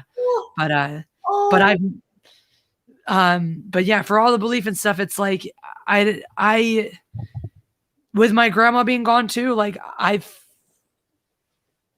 know that I from the faith level believe that she is somewhere and cares in this. It's funny because she didn't believe that. She's a Jehovah's Witness and they believe you just go into nothingness until you get resurrected on Judgment Day and whatever.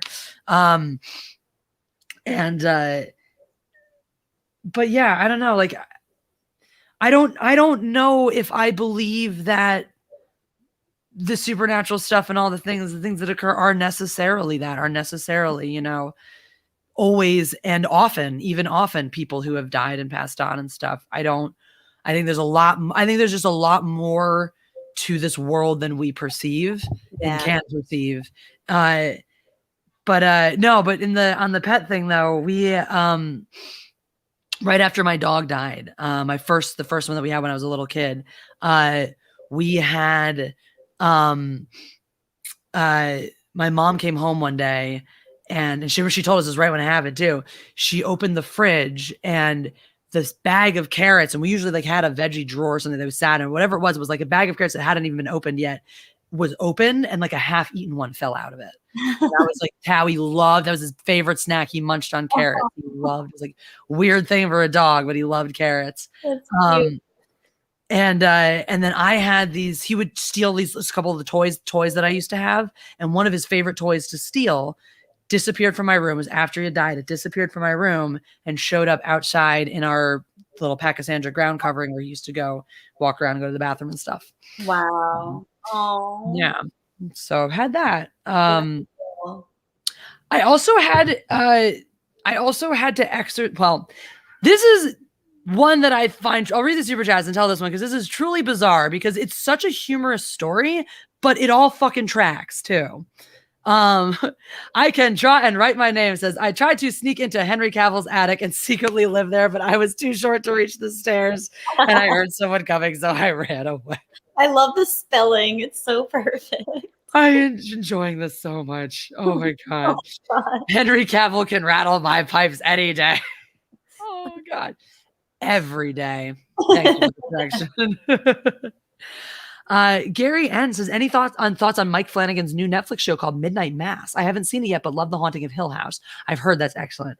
Haven't seen The Haunting of Bly Manor yet, but it's on my list. Also heard that that's excellent. I love The Haunting of Hill House. I liked the Bly Manor one not as much as Haunting of Hill House, and I just started Midnight Mass. I personally find the first couple episodes a little bit weak compared to Flanagan's other work. It's completely different. It's not in the realm of what the other two shows were, but I'm still giving it a chance because I like him, and I think he can be good. But I'm just not a huge fan of the first two episodes, but that doesn't mean I'm writing it off completely. So I'm going to see where it goes. Wasn't there something else? Somebody else told me he did something else that was like really similar to Bly Manor, but like before it. The Haunting of Hill House? Maybe it was just The Haunting of Hill House, but maybe it was another filmmaker who made something that's similar to Haunting of Bly Manor, but my friend said it was better. I'm trying to remember the name of it now. Oh, maybe. I mean, like the Bly Manor one is very similar. It's like a gothic horror with like a little bit of romance mixed in, so it's kind of similar to like the others. Yeah. And it's another one that's based on like an old gothic horror story. So it's been done a bunch of times in different ways. Yeah. Similar to the Haunting of Hill House one too. I will have to get the name of this one for my friend and tell you then, because he was the one for sure. It was like a more offbeat, like less people had heard of this one. People hadn't really seen this one, but he was like, if you're interested in this, watch this one first or instead because it's better. And Montana's right. She said it's the turn of the Bly Manor is the turn of the Screw retelling. Oh, okay. Okay. Yeah. Gotcha. Tamaj, thank you for the super chat. And thank you, Gary, for the very generous super chat. Tamaj, thank you for being here. Hello, you two gorgeous ladies. Hope you are well. We are. I am. I don't want to speak for anybody, but we are here present alive. I'm happy to be here. So here is my most on the nose haunting experience that the thing is, I tell this one exactly as it happened, not necessarily believing it, but also believing it because it happened. Once upon a time, my cats killed a mouse. The one at a time it happened. It was Highland. It was before we had the littles. I used to live in this awesome, over the summers, my friend Tort and I would live in this loft. It literally used to be a hayloft on a farm, but it was then an Airbnb that was run by the parents of a friend of mine who owned the farm that I rode horses at, et cetera, et cetera.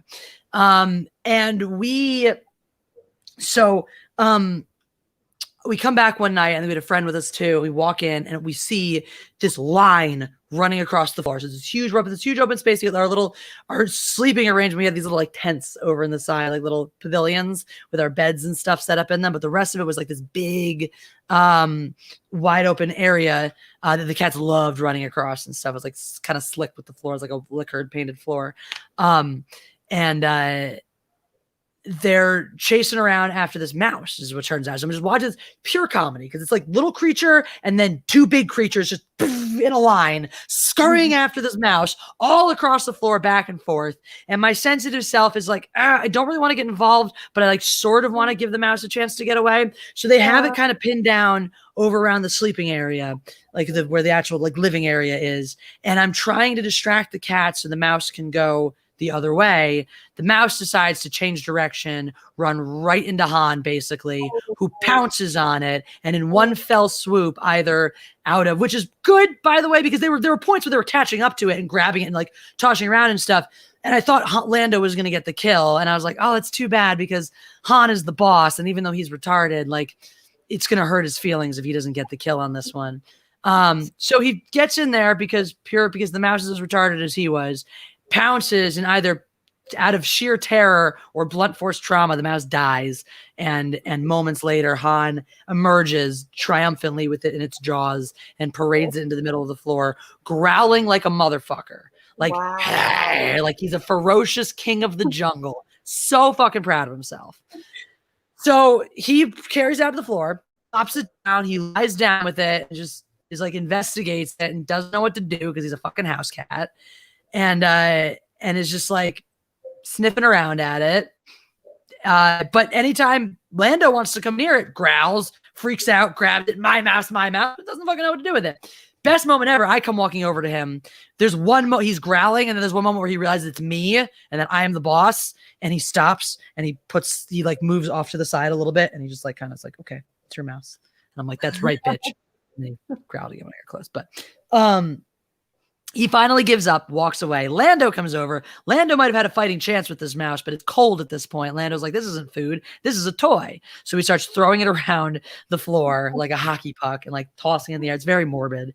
And so we're like, all right, if we have this mouse carcass kicking around here, at least let's try to get them to eat it. It's dead already. So we take a knife and we open up the mouse to allow the I wasn't expecting that. Jeez. I mean, it's dead. It was already dead, you know? Like, I could never kill an animal, but I'm not squeamish once they're already dead. And they were equally uninterested. So we took the mouse and we just carried it out and we threw it in the bush. And then a couple days later, I went down the coast to go to the shore for a little trip with my mom. And I took my phone charger and I plugged it in. And the next day, my phone charger had been chewed through. Now, if you've ever stayed somewhere where there are mice, you know when there are mice. If you're in a hotel room or something like that with mice, you open the drawers, there will be mouse droppings. There'll be mouse droppings in a corner. There will be indications of this, right? No indications of mice. We check the whole, because I say, oh my God, this has been chewed through. We check the whole room. Not a single indication of mice, rodents, pests of any kind whatsoever. And for sure, this cord was intact the night before. So I plugged my phone in, everything's copacetic. So I call Torrent and I say, I'm being haunted by the ghost of this mouse. Can you please exorcise it for me? So I think we might have even buried it and whatnot. So we went out and like unburied it. Oh my God. In keeping with our boys from Supernatural, he threw a little salt on it. He burned it. And I was no longer plagued by the ghost of a mouse. Holy shit. See, that's so unfair. You can get haunted by a ghost of a mouse. My dang mom won't haunt me. That's so You're unfair. telling me I would happily trade. So that though is why, like, I don't profess to know how any of it works, but I know that that if whatever's going on is going on, then it is certainly beyond whatever. Because fuck, yes, I have a very, very solid example of being haunted by a mouse. And yet I too and thought about that a lot, in the aftermath of losing my grandma, would love for one of those experiences that I've, other people have had them and you hear about them all the time. Would have loved one of those, knowing that my grandma, but the flip of that is like, that's kind of where I balance those things. It's like, if I have faith in spirits and in the connection of my, soul to my family, etc., that to me is something different than believing in creatures, spirits, whatever that exists with an extrasensory perception. Because I don't necessarily know or think or believe that all of those things are just, souls of the deceased or whatever. Like I said, could be just creatures that exist outside of our dimensional perceptions. There could be, like in the Mist, Project Arrowhead was just tapping into another dimension. Like those things were always there, but they just came into our dimension. Exactly. And they just now exist on our turf. I love that kind of stuff. So I go down those rabbit holes like Mandela effects. Have you heard of quantum suicide theory? No, what's that one? Quantum suicide theory says that because of infinite dimensions, there are enough dimensions that are similar enough to the one in which we exist, that when our body, if it's about to prematurely die in a dimension, if our consciousness can identify an equally viable landing place, that instead of dying, we simply slide into our life in an almost comparable dimension. And this is one of the theories to explain Mandela effects, where people misremember things, like are convinced or sure and can even prove that they learned something one way, but then the truth is something completely different. Like the Mandela's name for the fact that a ton of people believe that Nelson Mandela died in prison in the 80s. Right. And so the theory is, and actually the cool thing when you think of quantum suicide is the idea then is that there would have to have been a mass, when you have these mass misrememberings, the Berenstain Bears is the other big example. Which that's one, I'll take you down that rabbit hole in a fucking second. Because that one, I have a layer of that's like makes it even trippier. So the idea then with quantum suicide is that like it was the big Mandela effect ones is that like there was a mass event in that reality that killed thousands of people all at once, and they all slid over into this reality. And that's when, for that group of the populace, that's when history changed. Right? Isn't that kind of... That's cool. I like it. So Montana thinks the Mandela effect is literally just us misremembering things. And so that's what I personally, but I like the one. That one's fun. It's fun. I like these kinds of things because I find them really fun. But I don't know theories to explain reality. I seek the explanation to my personal experience with the Berenstain Bears Mandela effect. Okay. What have you heard is the Berenstain Bears? What's the whole shtick with the Berenstain Bears? What have you heard? Like spelled differently. Okay. Anybody in the chat? Does anyone in the chat? Can anyone tell me? Okay, I'll just look up what it's. Okay. Like people thought it was the Berenstain Bears, but it's really the Berenstain Bears, and people are like, well, it was always the Berenstain Bears. Apparently, if you look at all the old books. I can't handle this. Okay, this is so upsetting for me on so many levels. Oh no. Okay. This is why this is my personal. Okay, so a great movie for this is Yesterday. It's the Beatles. It's the movie where the guy wakes up and the Beatles don't exist anymore. So it's basically like, actually that really is a quantum suicide one because he hits by a fucking bus at the event. So really, like really that is quantum suicide. I don't know if the filmmakers thought of that or realized that's what they were doing, but it's exactly what they're doing. So I feel okay. We got Berenstain Bears. Okay. So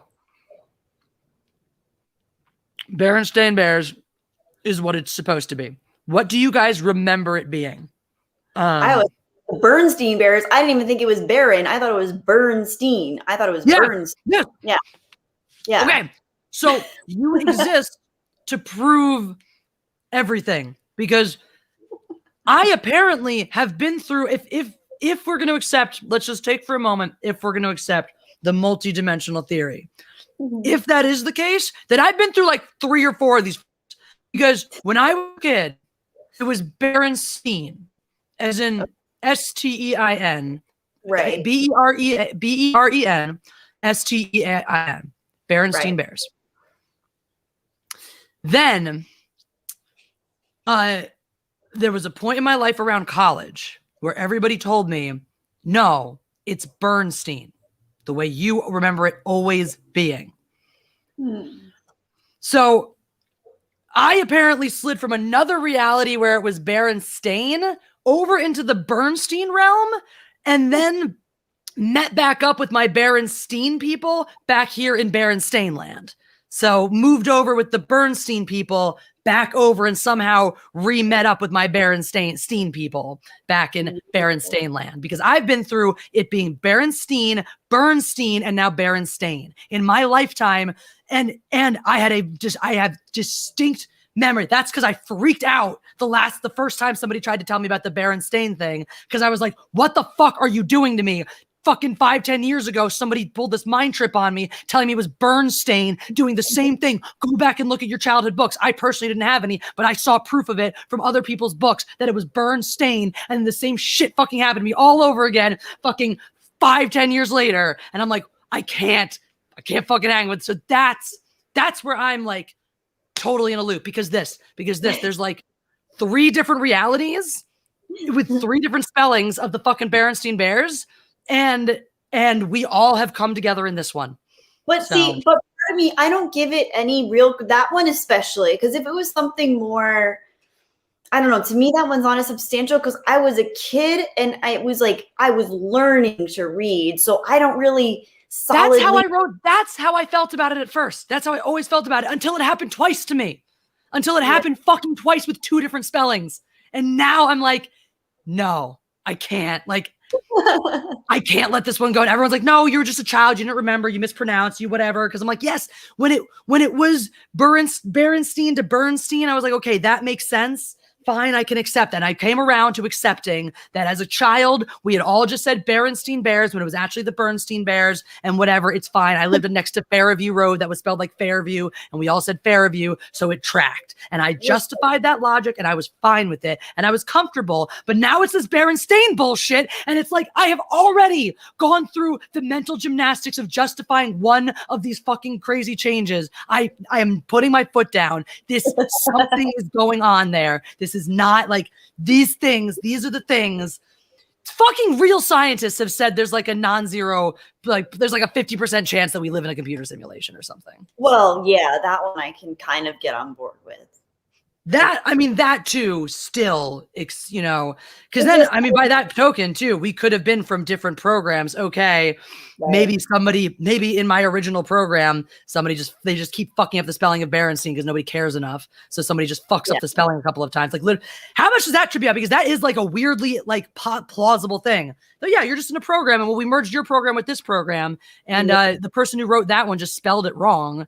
And whatever. Oh, that person just wrote the wrong entry on Wikipedia. Like that person just wrote Nelson Mandela's history wrong on your Wikipedia and your beta program. But congratulations, your program made it to the beta phase. So now you get to go in the main reality. I just thought of one, Jesse. Okay, so I thought that Tim Curry was dead for the last like 10 years. And I recently, I think I was doing a stream. The last time I did a stream on my channel, I was like, oh, I miss Tim Curry. And someone in my chat was like, Tim Curry's still alive. I'm like, wait, no, he's not. He died. And they're like, no, he just had a stroke. I was so convinced. I, for years, have been like, I miss Tim Curry. He was amazing. I've watched movies with Tim Curry in them and been like, man, I miss Tim Curry. He was so good. I was so convinced in my brain that he was dead. And then someone was like, Kelly, no, like he just had a stroke. Like he's still alive. Like he's just not working anymore. I'm like, I could have sworn he was dead. But I also recognize my own brain's inability sometimes to fully wrap itself around even my own reality in my own room. Sometimes I'll have like total like glitches in my own matrix. So I accept that my feeble human mind is susceptible to having glitches of its own. But like my mind was blown. I really thought Tim Curry was dead. And I'm glad that he's not, but I'm also heartbroken that he's where he is at. Been through. Yeah, that really sucks. Now that said, since it is so easy for you, this is what it's easy for you to accept this. It's very easy for you to accept that your mind is the limitations of your mind, the fact that it can fail to properly and adequately perceive the world around you. We all know this. This is something basic that once you start realizing what consciousness is, we realize the limitations of our own consciousness to accurately perceive our world around us. Yeah. So that's when I always come back to the skeptic thing too, of why are you not then open to the idea that there are so many more things that exist around us than we can perceive? I see, and I am open to that idea, and I love that idea. That idea makes me feel safer because I hate the idea that existence is just meaningless and that my mom being dead means that she's in oblivion and I'll never be reconnected with her, and that everyone that I've loved that has died is in that space, and that one day. So you're not waiting to be proven that this stuff is real then. You are waiting to think about it this way. You're really not waiting to be proven that this is real. You're waiting for your brain to perceive the things that you are hoping it can. I would love that. Yeah. Think about it that way though, because maybe that will. See, I really want to have like I don't necessarily want to like die, but I really want to have a near-death experience. Like those are so intriguing to me. And I love when people share their near-death experiences. Like when my mom first died, I went down and I was already interested in this like years ago. And I went down a series of rabbit holes, but I love learning about people's near-death experiences, especially people that were skeptics that then are like, well, there's something else. Maybe not like a bearded God in the sky, like doling out rewards to people, but there's something else like in the universe that gives our lives meaning or whatever reality.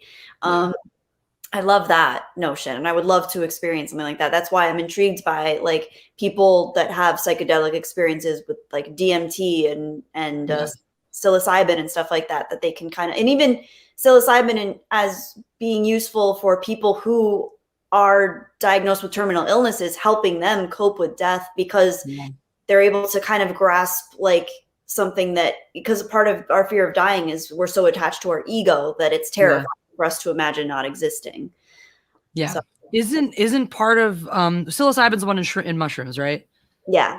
Isn't part of that, because my friend who is the scientist, he was explaining, he's like, part of where you get the hallucinatory experiences in is that it tricks your brain into thinking that you're dying. Yeah. So that it basically it like unlocks a bunch of shit. It's just like, it's like, oh, okay, we don't need to really work anywhere here. Blah, here's all the stuff. Like it just sort of, but also like cycles you through like, right. There's a lot of, things that say that when your body's dying and whatnot, it's almost like your brain's going through like a shutdown, like a computer shutting down and going through its inventory and like cycling through everything and this and that. And so that when you do psilocybin, that it gives you that same, like where people will have those near-death moments of clarity, that it gives you that, it basically puts your brain into the same chemical state that it is in a near-death experience. Yeah, like, and you have an ego death, which is like one of my favorite concepts, is because I struggle with that. I struggle with my own ego and my defense mechanisms and how I perceive reality. And I would really love to just be separate. Like it's so exhausting to be attached to an ego in life. And I really admire people that are able to kind of detach from that and not make everything about them. But it's something that I struggle with. I'm, working on it every day, but it's freaking hard. Yeah. Yeah. I love that, the concept of ego death and I think it's a practice like anything else, like with, meditation or Buddhism or anything. It's you have to continually practice it because it's something that keeps popping up for people. So I'm, as I mentioned, I'm starting a fencing club. And I want to change the culture in fencing a little bit because ego is one of our biggest problems. And so ego death and the death of the ego is actually central. I never put it in quite such such poignant terms, but that's actually a lot of what I've been thinking about lately for my club, because I've been putting in the terms of what I call personal accountability, which is so many problems in fencing come from the ego of the coach, come from the fact that the coach can't separate themselves from the ego, from the wanting to take the credit for the results, needing those results, needing the validity of, results from their students, needing the validity of membership money, etc., being the best, being treated like they're the best, all of that stuff. And the worst way that this manifests is in coaches being disappointed in students. Especially in a sport like fencing, which is individual. It's one thing, look, if your team fucks around and coach is like, you guys fucked around, I'm really disappointed in you guys all sharing that together, and you look around and you go, all right, how are we going to fucking buck up? You start to police each other, and the people who want to, get with the program tell the other guys, hey, come on, fall in line. Fencing is just two people, it's just you and the opponent, and it's just you at the end of the day that's responsible for making sure that, you win or lose the bout, or that you rise to those expectations that you and or your coach have put on you. And especially for children, it is devastating to have an adult who they try very hard to please fail to meet that expectation. I actually watched that happen twice over the weekend at a club I was refereeing at. That's a club that really seeks to have this positive culture. They have one coach they keep because he's a good, solid coach. He's been around for a while, and he's a lot of the students like him, work with him. And but he is not down with the the new ways. He's down with the old ways. Ride him this way, make him competitive, make him hard, this, that, and the other. So watched the end of a bout, after which he made his student cry. A cute little girl, like a little 10-year-old girl, made her cry because she didn't understand what he was asking her to do at the end of the match. He was shouting, do this thing, and she was trying to do it, but she didn't know why she was doing it, so it didn't work. And instead of explaining to her, because it was clear to me as the referee who's never fucking worked with this kid before, done any of this, it was very clear to me standing there that she did not understand what she was supposed to be doing in that moment. And so if I were her coach, I would have taken her aside. Actually, if the coach hadn't been there, because unfortunately he was so fucking involved, because the nice thing was it was a club competition, so a lot of the coaches were staying kind of uninvolved, which gives me as the referee an unusual opportunity. Kids have certain relationships with their coaches. They take things a certain way from their coaches. A referee has an opportunity to swoop in there and give some impartial advice or impartial words of wisdom or a little pep talk to a kid who's clearly taking a loss hard, that can sort of, maybe give a little of that perspective that they're not going to get. I love that. Yeah. And in this instance, I was not able to get in there because he instead got in there to berate her about why she didn't do the thing that he wanted her to do. And then when she started crying because she didn't understand the thing he wanted her to do, he yelled at her for crying.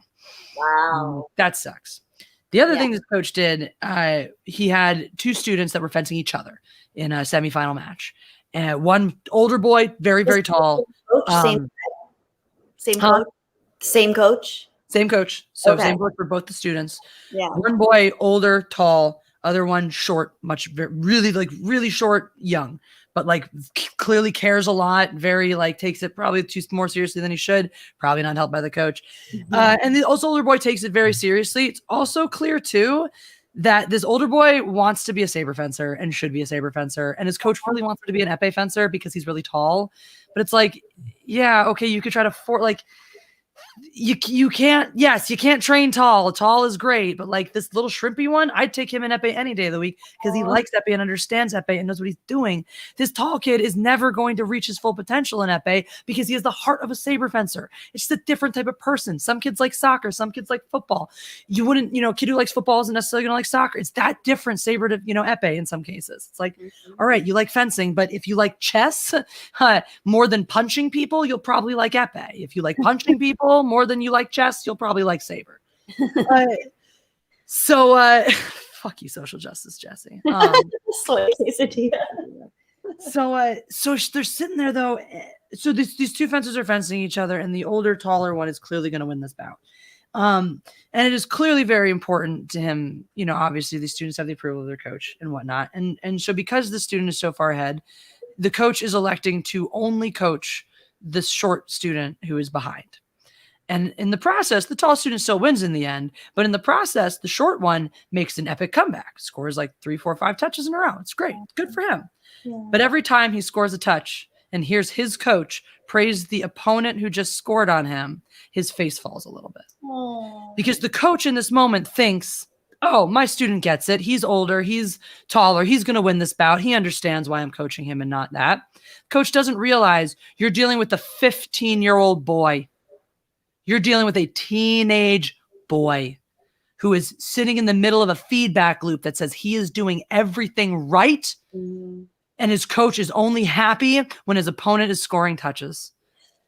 And it's like, it's not that you're a bad person, you're a bad coach, that you don't want it, but it's just that. It's that your ego in the moment of, okay, I need my little student, I'm going to make sure he puts up a good show. I'm going to make sure both of my students look as good as possible, overrides your understanding the situation. These are both my students. They both look up to me as their coach. I need to either coach them equally or step the fuck back.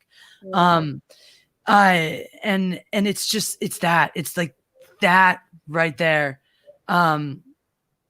It changes everything. It changes the whole game. It changes the entire culture of a club. It changes the culture of the sport. It changes your ability to get your best performance out of your athletes. Yeah, I think that's applicable to so many things. I think that's a very universal concept. I think whether it's a teacher, a boss, another type of coach in any situation, even in a friendship circle, if you have someone like that that's just driven and attached to ego, and everything that happens feels like it could either build their ego or take away from it. And those people, they get so attached to their identity and how they're perceived by others, that they end up hurting people, and they end up actually shortchanging themselves and everyone else, because they're only ever attached to outcome, and they're not actually attached to the reality or possible different realities that might actually bruise their ego a little bit. Because at the end of the day, I think a bruised ego can be a good thing if you're aware why your ego was bruised in the first place and you can grow from it. Like that could be a very healthy and good thing. Like I like having my ego checked by people, because it reminds me, oh yeah, like I'm not perfect and I shouldn't be, and nobody is, and I need to reflect and be introspective and aware, and I want to grow. And I think that's the healthiest thing someone can be. It's sad that that coach is doing that, because it worries me. Like obviously you think generationally, like those kids might be better and learn better and be exposed to different people more like along your line of thinking, where it's about betterment and self-improvement and knowing themselves, or they might take on his ego and become reflections of that. And yeah, they could be great and really competitive and everything he wants them to be, but their ego will become a blindness to them too. It's a blind spot. An ego, having too big of an ego is a huge blind spot, and it holds people back a lot. One example I always go to in terms of the ego, also like the ego, compromising the life for the result. Like ego creates result driven people. It creates result oriented, concepts. Yeah. And then what ends up happening is you get on a path where you start burning bridges and hurting people and making sacrifices in pursuit of the goal. And once you start, you can't stop, because now you have to justify the things you've already done. So you have to keep going. To me, one of the great examples of that in our society today is Tom Brady. I don't know if Tom Brady's happy in his personal life. Only Tom Brady can answer that. But I wouldn't live Tom Brady's life if you paid me money. You couldn't pay me money to take his life. Right. I feel the same way about so many celebrities these days. Like I don't mind struggling financially, and like I would take that over being insanely wealthy and not having any real intimacy in my life, or not having any real like ego check in my life, where everyone thinks that I'm a celebrity, so I'm perfect. I couldn't imagine living that life. Beyond that, Tom Brady decided his goal was to be the best forever, was to play the game forever, to never, always be the best at football. And so he has sacrificed. He's no fun in his life. His life is about keeping his body in tip-top shape, in perfect condition.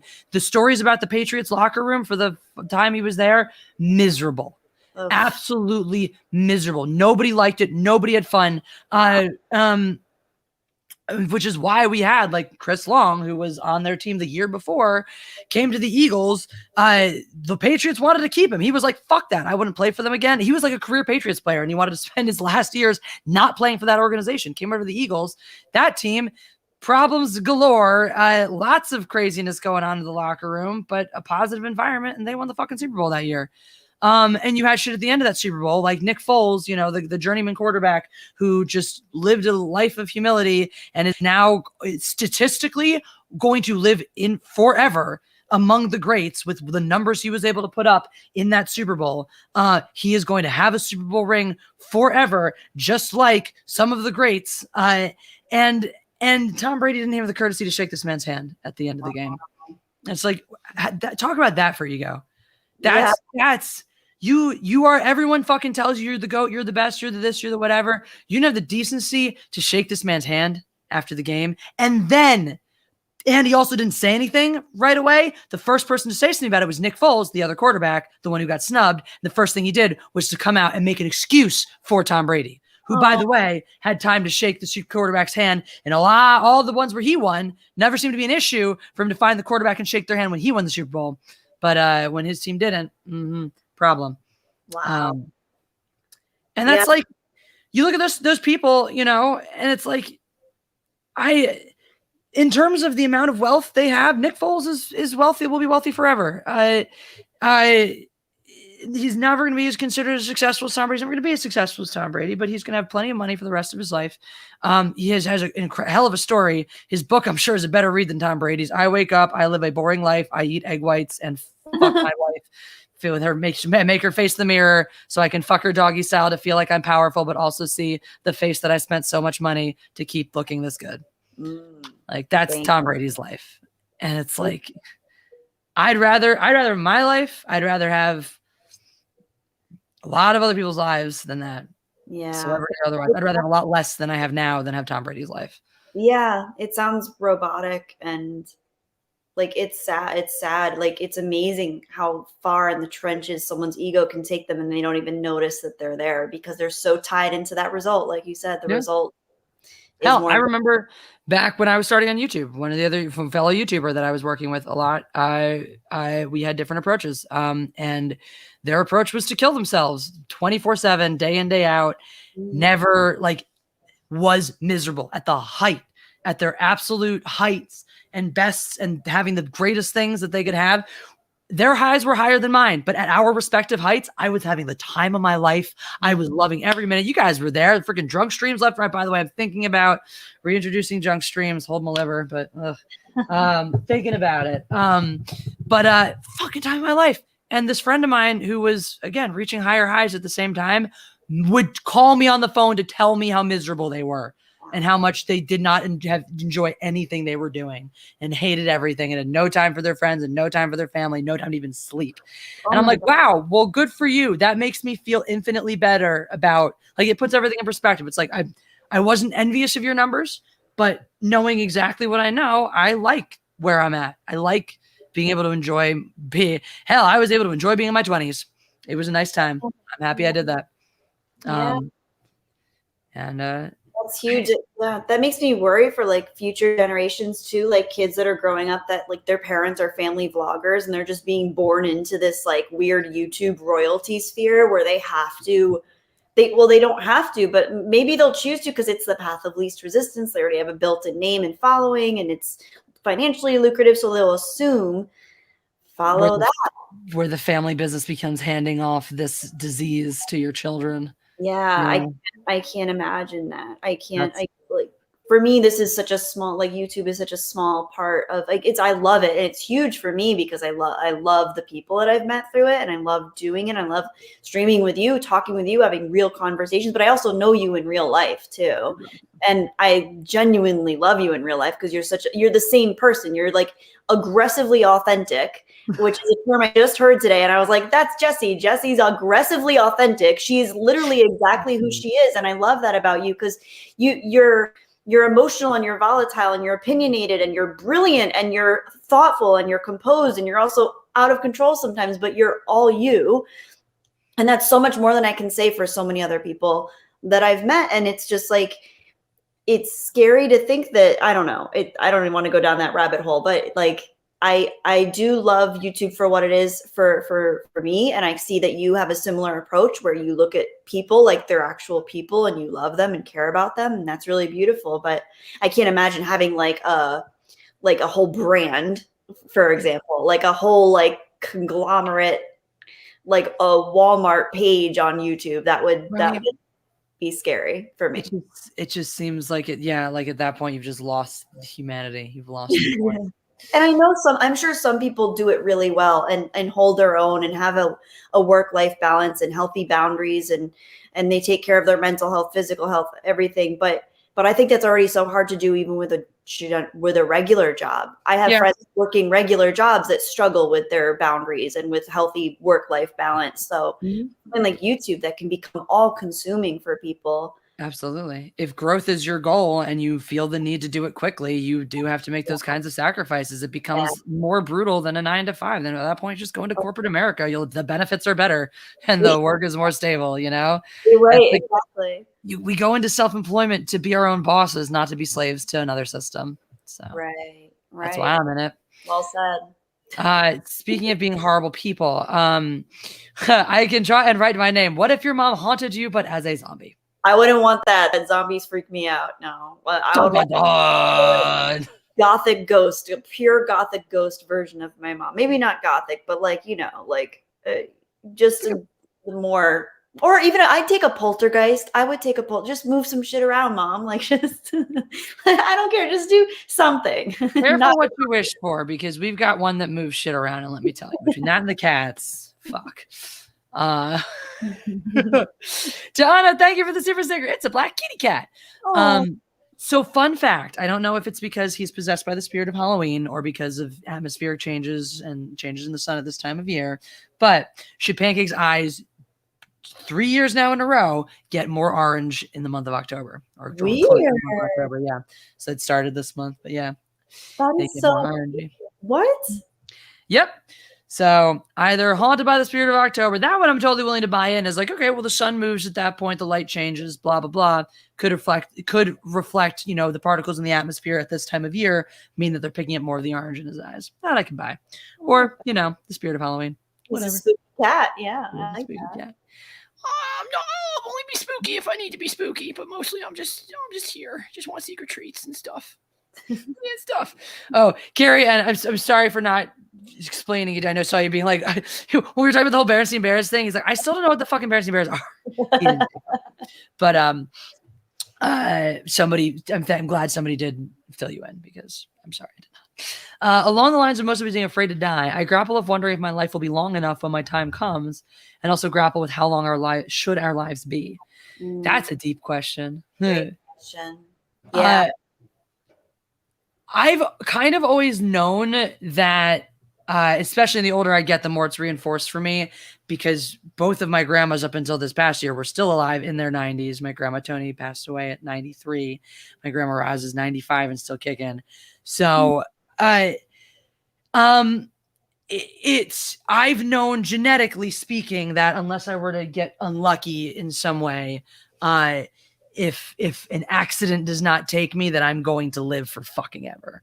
Well, be careful, Jesse. Both my mom's parents were in their 90s, and she only lived to be, my mom was 69 when she died. I assumed that my mom would live to be in her 90s. She was so healthy and so happy. And I genuinely believe that stress played a huge factor, because my mom was the breadwinner for my family. So she worked, and she kept a household. She worked in the city. She worked a hard job, and she kept the household up and running. So she was like a housewife and the breadwinner for the whole family. And she was an appeaser, so she would try to make everyone happy. And I believe she kept all of her own stresses and fears inside. And I do believe they eventually like played out in her body with what happened to her. And like, maybe that sounds wooey, but I truly believe that if we don't take care of our emotional well-being and our mental health, I do believe that it does play out in our bodies. Because both my grandparents were immigrants, and they were relatively poor, and they didn't have access to the best things, but they still lived to be in their 90s. But my mom, who was very, very physically healthy and fit, and she was still hiking up into her 60s. Like, so be careful. Take care of yourself. Truly take care of yourself. I will. Well, actually, it's funny you say that, because I did just recently read a study that said it's not the amount of stress in your life, but the way in which you manage stress, your coping mechanism, the way in which you cope with stress is the number one factor in longevity. That is the biggest thing, because everyone thinks like, oh, my life isn't that stressful, but they're in pain. They're in turmoil emotionally. They're stressed. They don't have healthy boundaries. They don't have healthy like balance in their life. They're working too much, or they're struggling with other things. Like, it really is how we cope and how we move through it. It really is. Like, I'm in a weird place. Like, I've been 30 all year. And I've been doing really well with that. I know a lot of people will hit like a lot of their first big existential crisis will come when they're 30 and stuff. But I keep thinking, man, 30, like how many things I've done, how many volumes I could fill with the life I've lived in 30 years, and how, God willing, I have 2 more of those at least in front of me, and how much I can do with that, with so much out of the way already. 18 of those years dedicated to living and growing and schooling, and then 7 more on top of that to fully developing and all this shit. I've really only lived, I don't know, maybe 5-ish years as a fully developed adult at this point. And so that's that, multiply that by, to get to 60. And that's all the time I have left from considering what I've done as a fully developed adult to what I have in front of me. And so I've actually been for the first time in my life, rather than being anxious the way I usually would get when thinking about time and my life and how I will ultimately die one day, typically that makes me very anxious and makes me think I'll never have enough time and freaking out and this and that. Now, granted, there are like little things that have happened, as I've thought about these things. I found the one, I found my other half. I found my soulmate. And so there's that. There's like a sense of completion in my life because of it, that if I died tomorrow would, make me feel more complete than I would have before I met Jeff. But that's, I don't know. Like, I feel like I'm weirdly at peace with time, like with the time I have, and like knowing that I think I just came to the acceptance that there will never be enough. Like the true realization, I think maybe losing my grandma was the final piece of really, because it was 3 weeks before I was supposed to see her again, and really truly understanding that time doesn't give a shit and it keeps trucking along, and it will never, this idea of it being enough, that I've been playing Dust in the Wind a lot lately. Wow. And then I came around to the realization that, you know, like in Dust in the Wind tells you, money doesn't buy time. Nothing we do. We waste so much time trying to get more time, which is impossible. Yeah. So the smartest thing to do is to just waste zero time worrying about time. And any time that I start to think or worry about time, instead realize how precious it is and do something instead. I love that. Yeah. That's where I've landed. I still have horrible existential fears about the time I will have with all of my loved ones. But ZZ Leprechaun, these are my regular glasses. You just don't usually see me wearing them because usually I'm here on work days and days where I've taught lessons earlier. So I'm usually in contacts. So, but yeah. I love them. You look great in glasses, Jesse. Thank you. I like them a lot. Shit. I just realized that that it is 6 o'clock and my friend is being very punctual and I am being terrible. Custom. Let's see. Can I call you in a few minutes? My live stream is running a little long. You'll probably be fine with this. No, great old friend. Speaking of time and how it works in weird ways, my guitar teacher from when and one of the people who taught me some of the most wonderful and influential things. He was there, my first adult mentor who like wasn't a parent, like a family member or a teacher, you know, it was just somebody that he was my guitar teacher. And so just like he was, you know, in his 20s. And so it was like at the point when I was 13 years old, the only 20-something-year-old who had the time of day for me. And he really had the time of day for me. We just sort of connected.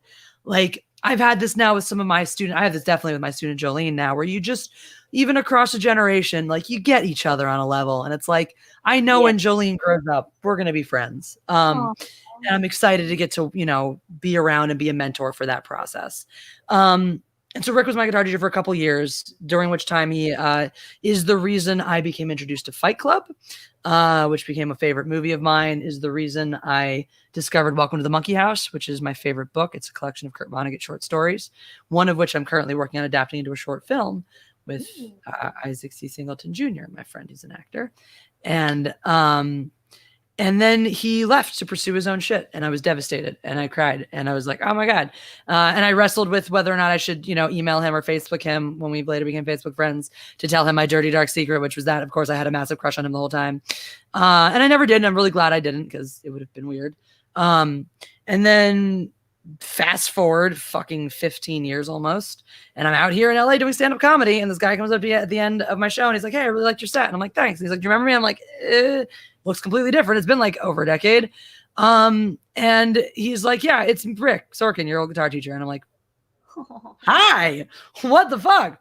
And now we're friends again. So I he's a really close friend in my adult life now. So that's freaking beautiful. That's so cool. I'm assuming he wasn't your guitar teacher in like was this in Los Angeles?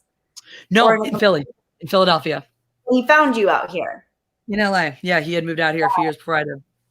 That's crazy. He saw on Facebook that I was doing comedy, that I was going to be at the Comedy Store, just showed up to support, said hi. Yeah. Beautiful. Oh, I love that. I love stuff like that. That's so cool. It was great. It was so great. And it's awesome too, because he's become one of the several people I've collected.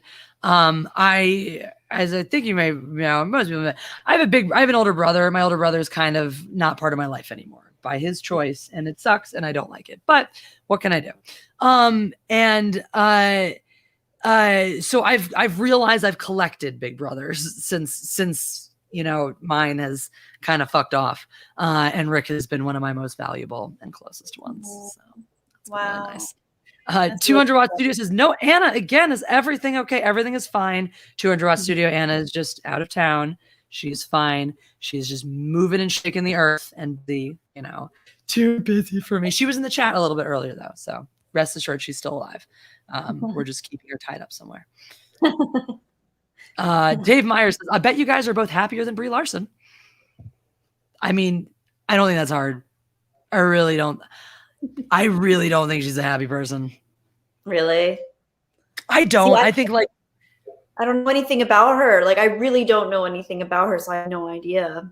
But the fact that she went about making a YouTube channel as if she were a YouTuber and not like an A-list celebrity having a YouTube channel, you talk about the need to feed the ego. She's someone who has an ugly ego that wants to be fed. Like she's, and I do feel bad for her on a level because it's like you were 8 years old and you're like, I want to be an actress, and mommy moved you down to Burbank to be an actress. And so like you lived in privilege for a very long time to the point where you think that you were underprivileged, that you think that living in a 1-bedroom apartment with your sister and your mom in order for you to move to Hollywood and pursue your acting career was a sacrifice. That's not like, okay, I guess maybe you could have lived in a nicer apartment somewhere else, but that's not what real people think of as a sacrifice. Real people think of a sacrifice as something they have to do in order to continue to live, not something they have to do in order to make sure their every dream comes true from the age of 9. So, I mean, like first world problems, real problems. And I think it's just very difficult. I think that people struggle in that situation, these celebrity babies, they struggle to find a sense of meaning and a sense of purpose on planet Earth. And so I feel for them, but only to an extent, because the annoying thing is the rest of us. That's where celebrities get very annoying. It's like everybody is stumbling through their journey to find their sense of purpose. Y'all are just publicly doing it and fucking wanting to tell us how to be and act on every stage of your journey of self-discovery. Yeah, very good point. Exactly. That's exhausting to hear. So if you want to share your journey of self-discovery, fine. But Miley Cyrus, don't come tell me how fucking enlightened and woke you now are. And all that means to you is now, instead of having the companies exploit you to shake your tits, that you'll just exploit yourself by shaking your tits. Wow, you're so mature. Thank you for all this wisdom. I hate Miley Cyrus. Something about her just really... She's in that Brie Larson category of just people I feel like don't understand or appreciate the lives that they have. You know, people who live without appropriate gratitude. Yeah. Well, maybe that's their chopping block, or that's their next thing, and hopefully they'll get that in their lifetime, where something will happen, where it will strike them, where they realize they have to tap into it. And I think that's when some of those types of celebrities get quiet and they go away for a few years and maybe never come back into the limelight again. Maybe they'll have that experience. I like to hope. I like to think that most people are capable of that. But you know who went away and had a come to Jesus moment is actually an interesting celebrity to track now, and he'll love me saying it. Kristen Stewart. Yeah, I could see that. Stewart grew up a celebrity baby. Fun fact, I learned this through That K2 fan. Kristen Stewart apparently never really wanted to be an actress. She always wanted to be a filmmaker. But when she was a kid, the only thing that they let a 12-year-old do was act. So she got into acting and then got into the Twilight bullshit and the shit that came after that. And then, you know, after the whole whoopsie affair with the director and got slammed in the media and all that, she fucked off and was like, bye, but she didn't stop. She went off to France and Europe and just acted internationally and independent shit and actually won tons of awards doing it and is making a US indie comeback right now. She's playing Princess Di in an indie thing that's out now and all this. And yeah, she looks pretty good doing it too. And it's really fun to listen to her perspective. She's writing a script to work on her first directorial debut and all this. Hey, I was gonna say, wouldn't it be cool if she ends up being a really good director? Like that would be great. I think she will be. Just a mediocre one, that's fine. At least she's doing something that she actually wants to do. I think a lot of these people get into it and they don't even realize they don't want to do it. They're just doing it because it's there and it's easier for them. If you're born into Hollywood, it's like the Drew Barrymore thing of like, well, what else was she going to do? And she really struggled for a long time. A lot of people could say she was a spoiled little brat and she didn't know how lucky was, but like she had to really go through some real crap. All these child actors, man. I mean, I'm amazed that Elijah Wood came out as well as he did compared to a lot of others. And even Macaulay Culkin, like he had some weird phases, but like he's pretty sturdy. He's a pretty sturdy individual. He came back around. I'm impressed. Because he was one I thought we'd lost. I thought he was, that too, like Haley Joel Osment. Right. Yeah. He was he's coming around. It's like, it's nice. Some of the ones we thought we lost are still with us. That's good. Yeah. But no, it's that's why I'm at a point. I've learned too much about Kristen Stewart. I can't hate on her anymore. And I'll hate on past performances, sure, because past performances are what they are. They don't change. But I really can't hate on her as a person or what she does, because it's like you're authentic. You're authentically you. You walk the walk. You don't you live in your weird woke identity and absolutely abjectly refuse to capitalize on the woke factor for it and call out people who do.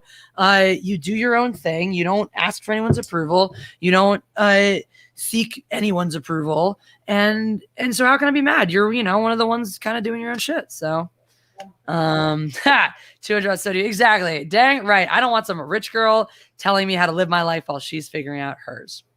That's like fucking Billie Eilish as a role model. Jesus Christ. Kill me in the face. Kill me in the fucking face.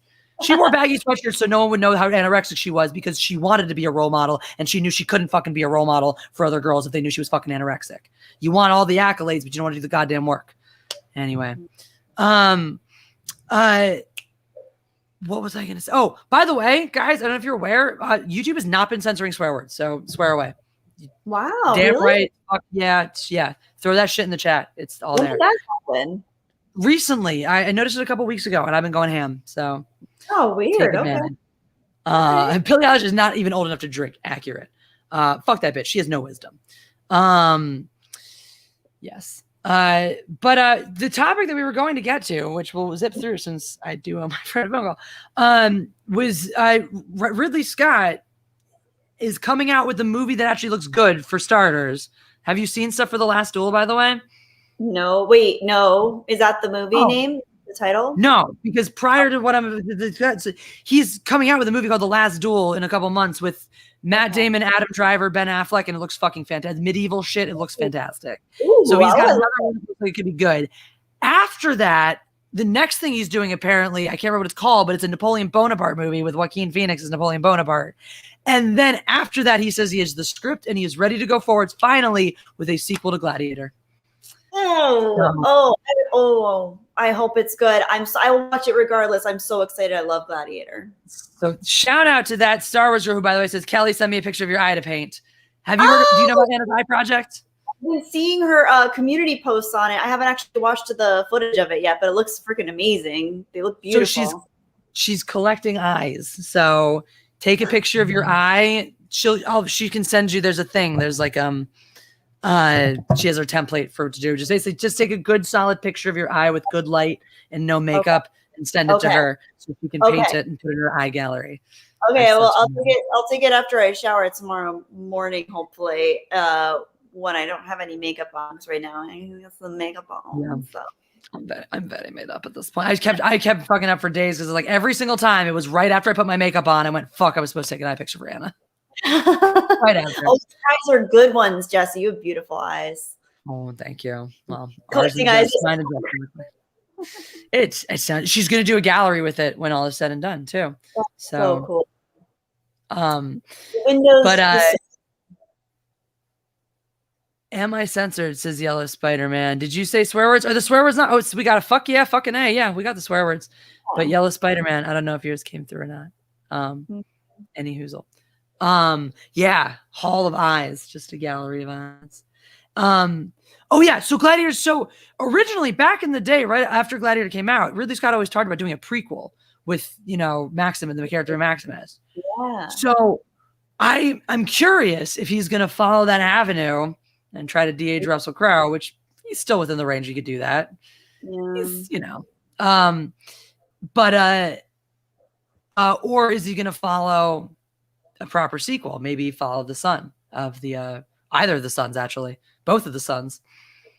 The kid, the son of the what's her name? Who was the other? Lucilla. Yeah. Yeah. Okay. Because there's hers, but then, oh yeah, duh, not his son. His son's dead. I'm like, duh, can't be. His son gets killed at the beginning of that one. But I'm like, yeah, you could follow the son. You could. That's what I would. That's where I would pick up if I wasn't going to do a prequel. I would follow Lucius. Yeah. The son. Yeah. I'm like, man, if you didn't kill the other boy, that would be a great story to tell. But yeah, he didn't. Yeah, he didn't make it. He did not make it, not at all. But yeah, that would be fascinating. Like this kid, like dealing with that legacy. Because I could see something, God, like if I have just off the top of my head, like something where he is being groomed to be the emperor or whatever, or Rome's a republic again, so I guess he could just be a senator or whatever. Like, what's his place in society now, since it's no longer an empire? You're the son of the deposed princess, basically. So, I love it. The best dueling movie is The Duelist. That is true, which is why I'm excited to see Ridley Scott tackle a movie in which a duel and a like moral struggle between two men is the heart of the piece, because The Duelist is his first. It's fantastic. And so The Last Duel, watch the trailer for that. It looks great. But yeah, so do you think Ridley Scott has a solid Gladiator sequel in him? I think he can. I think he can. I always get nervous when I hear these things, when I hear these announcements, just because you never know. But I don't think anything could ruin The Gladiator for me, because I just freaking love it. So I'm not worried about that. I'll still watch it and enjoy it. Oh God, yeah. There's nothing you can do, like, aside from trying to go back and say, well, Maximus was really trans all along. Like you can't really fuck up the canon of this one.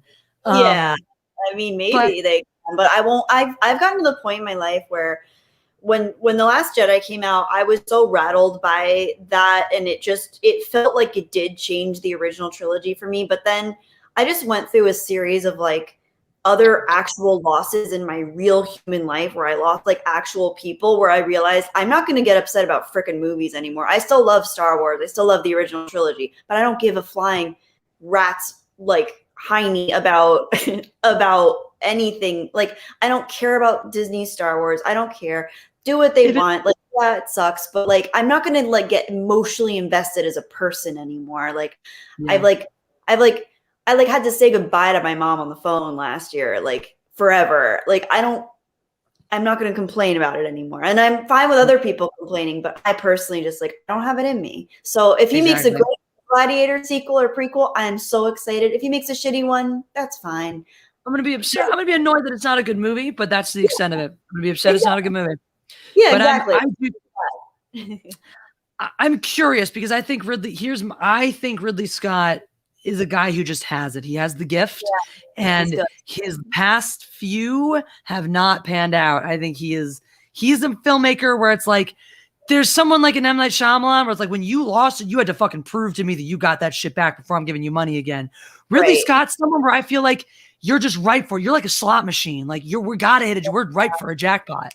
So there's so much energy and momentum here. Adam Driver's a fascinating actor to me. Matt Damon's still got it. The two of them, like someone who's on the rise as being a great, one of the great male leads of today, who's Adam Driver, and someone who's already established has been one of the great male leads of the past couple decades in Matt Damon. And you got Ben Affleck in a movie with him too. So, there's that. And it's like, there's a lot going for this. And it's Ridley Scott. This one feels like it could be a winner. Yeah. In terms of like, I don't expect The Last Duel for me to walk out feeling about it the way I felt about Gladiator. Being as impressed, blown away, life changed. Blah. Gladiator is an all-time favorite. It's like one of my top 5 favorite movies. It pretty much, for me, it goes Star Wars, Lord of the Rings, Gladiator are top 3. Like, wow, okay, fairly interchangeable. And then when you expand the list, it goes Princess Bride and Mission Impossible 2. Nice. And I have no fucking shame about Mission Impossible 2 being on that list. I wasn't that one, but okay, I'll take it. Matt Damon. But I just feel like The Last Duel is gonna be good. I feel like this Napoleon movie is gonna be good, and I feel like lightning might strike twice with Gladiator. I I don't know. I gotta see what he's doing with these movies right now, where he's at as a filmmaker. I gotta hear more about what this Gladiator sequel is gonna be. But I'm fucking hopeful. God, and I'm usually the first person to reject sequels, but they've been talking about like the Gladiator prequel was supposed to happen back in the day. Like this was always supposed to happen. So I'm okay with it. Do you think it's still going to be in ancient Rome, or do you think they're going to go somewhere new geographically? Ooh, interesting question. Because it's the kind of movie, it's the kind of concept where you could move the concept, not the characters. You know, where it's like this is about a gladiator in a different type of gladiatorial arena, in a different part of the world, as opposed to tracking some of our existing characters through ancient Rome. Yeah. Because that's a thought. Thank you, 200 Watt Studio, for the super chat. I'm so sorry, Kelly. I lost my mom in 2015. Hugs. I'm sorry. Oh, yeah, freaking sucks, man. Thank you for your condolences, and I'm sorry for your loss too. Yeah, I can't even imagine. I'm Jeff and I have both bonded over how terrified we are when that day ultimately comes. So. Yeah, like that's the thing. If I have any like thing to say is like, even if you have a strain, like my mom and I were really close. Like she was like my best friend. But even if you have a strained relationship, if you're close with your parent, embrace that all the more. If you have a strained relationship, it's hard because I have a strained relationship with people in my life and it's hard. But I try to show up even if I'm like hurt or triggered by their pain or whatever, like by their anger. It's hard. It's hard because sometimes like even with family, it's not always a Hallmark movie. Like some people come from families that really hurt them and that really freaking sucks. Yeah. And I'm grateful. Like at the same time, I'm grateful my mom and I were as close as we were, but I don't know. It's actually, I don't have any advice because grief is freaking hard and losing people is hard. It's the hardest thing we all have to go through, I think, is losing other people that we love. So, yeah. And even if we're conflicted in our relationship, it's still hard to lose the people that we're close to, no matter what. So, it just sucks. So my heart always goes out to people, even if they've never lost someone. If someone's struggling with the idea of losing someone, I know that that's hard. That's just hard too. It's all hard. Yeah. Well, you have a big heart and it's got room for everybody, which is one of my favorite things about you. Thank you, Jesse. 200 Watt Studio, to bring things back to a slightly lighter note. Jesse, are you saying The Last Duel is a Napoleonic time, or is that a different film? Two different films. So that's why I'm saying, when was the last time that Ridley Scott had this much momentum? Like when you heard that he had 3 projects in the pipes. Like it's been like, I got a movie. Like, okay. And then we wait around and then I got a movie. Is this one going to be good? This is like, he's got this one. The Last Duel is medieval. And then the Napoleonic one, it's already has a name. It's already like Joaquin Phoenix is playing Napoleon and some other chick is cast in it as the other lead role or whatever. It sounds really interesting. And then he's already said once that one's done, he has a script for Gladiator 2, and that'll be the next project. How old is he? How old is Ridley Scott right now? He's got to be getting up there. When I hear all these projects, I'm like, dude, pace yourself, please. We got to keep you going for this. Right. Right. Exactly. He's 83. Holy shit. Oh my God. Careful, man. So now my fear is like one of my favorite directors is David Lynch, and he announced last year that he was doing a new project called Wisteria, and I'm like so nervous. Like he looks good, but I'm like, David Lynch is getting up there. Like, man, you got to hold on, please. We want one more David Lynch thing at least. I have a feeling that this is Ridley Scott going, what are the stories I still need to tell? Right. You know? So they'll be even better. Maybe, who knows? Maybe this is like he's giving it his all. That's so this is an Empire exclusive. Ridley Scott says Gladiator 2 will be ready to go after Napoleon movie. Hollywood Reporter, Ridley Scott gives Gladiator sequel updates. The script's being written now. But okay, Kit Bag is the next one. Kit Bag is the name of the Napoleon movie. So it's The Last Duel, Kit Bag, and then the Gladiator sequel, and the script is in production. So that's why I think, though, it's like, okay, yeah, maybe there was a part of Ridley Scott, like the rest of us, that felt there was more of a story to tell with Gladiator. And so before he retires and rides off into the sunset as one of the greatest directors of all time, he's going to fucking give us one more treasure in the Gladiator world. And Okay, so we have a neighbor who works for Universal, like developing scripts and stuff for them. And like, so now I need to be like, okay, what do you tell me everything you know? Yeah. Tell me everything you know about Gladiator 2. Oh my God. Exciting. Oh my gosh. I like I heard, I don't know if this is 100% true, but that like a tree's final bloom is like the brightest, most vibrant. They have the most flowers right before they die, like a tree. Right. I don't know if that's true according to like actual botanists and horticulturalists, but I've heard that somewhere. So I like to apply that to like people too, if they can get one last final beautiful project in there, maybe if they're an artist. Ridley Scott. Okay, so there's the kid. That's what the title. Every private in the French army carries a field marshal's baton in his kit bag. So kit bag is Napoleon. Oh, there we go. Okay.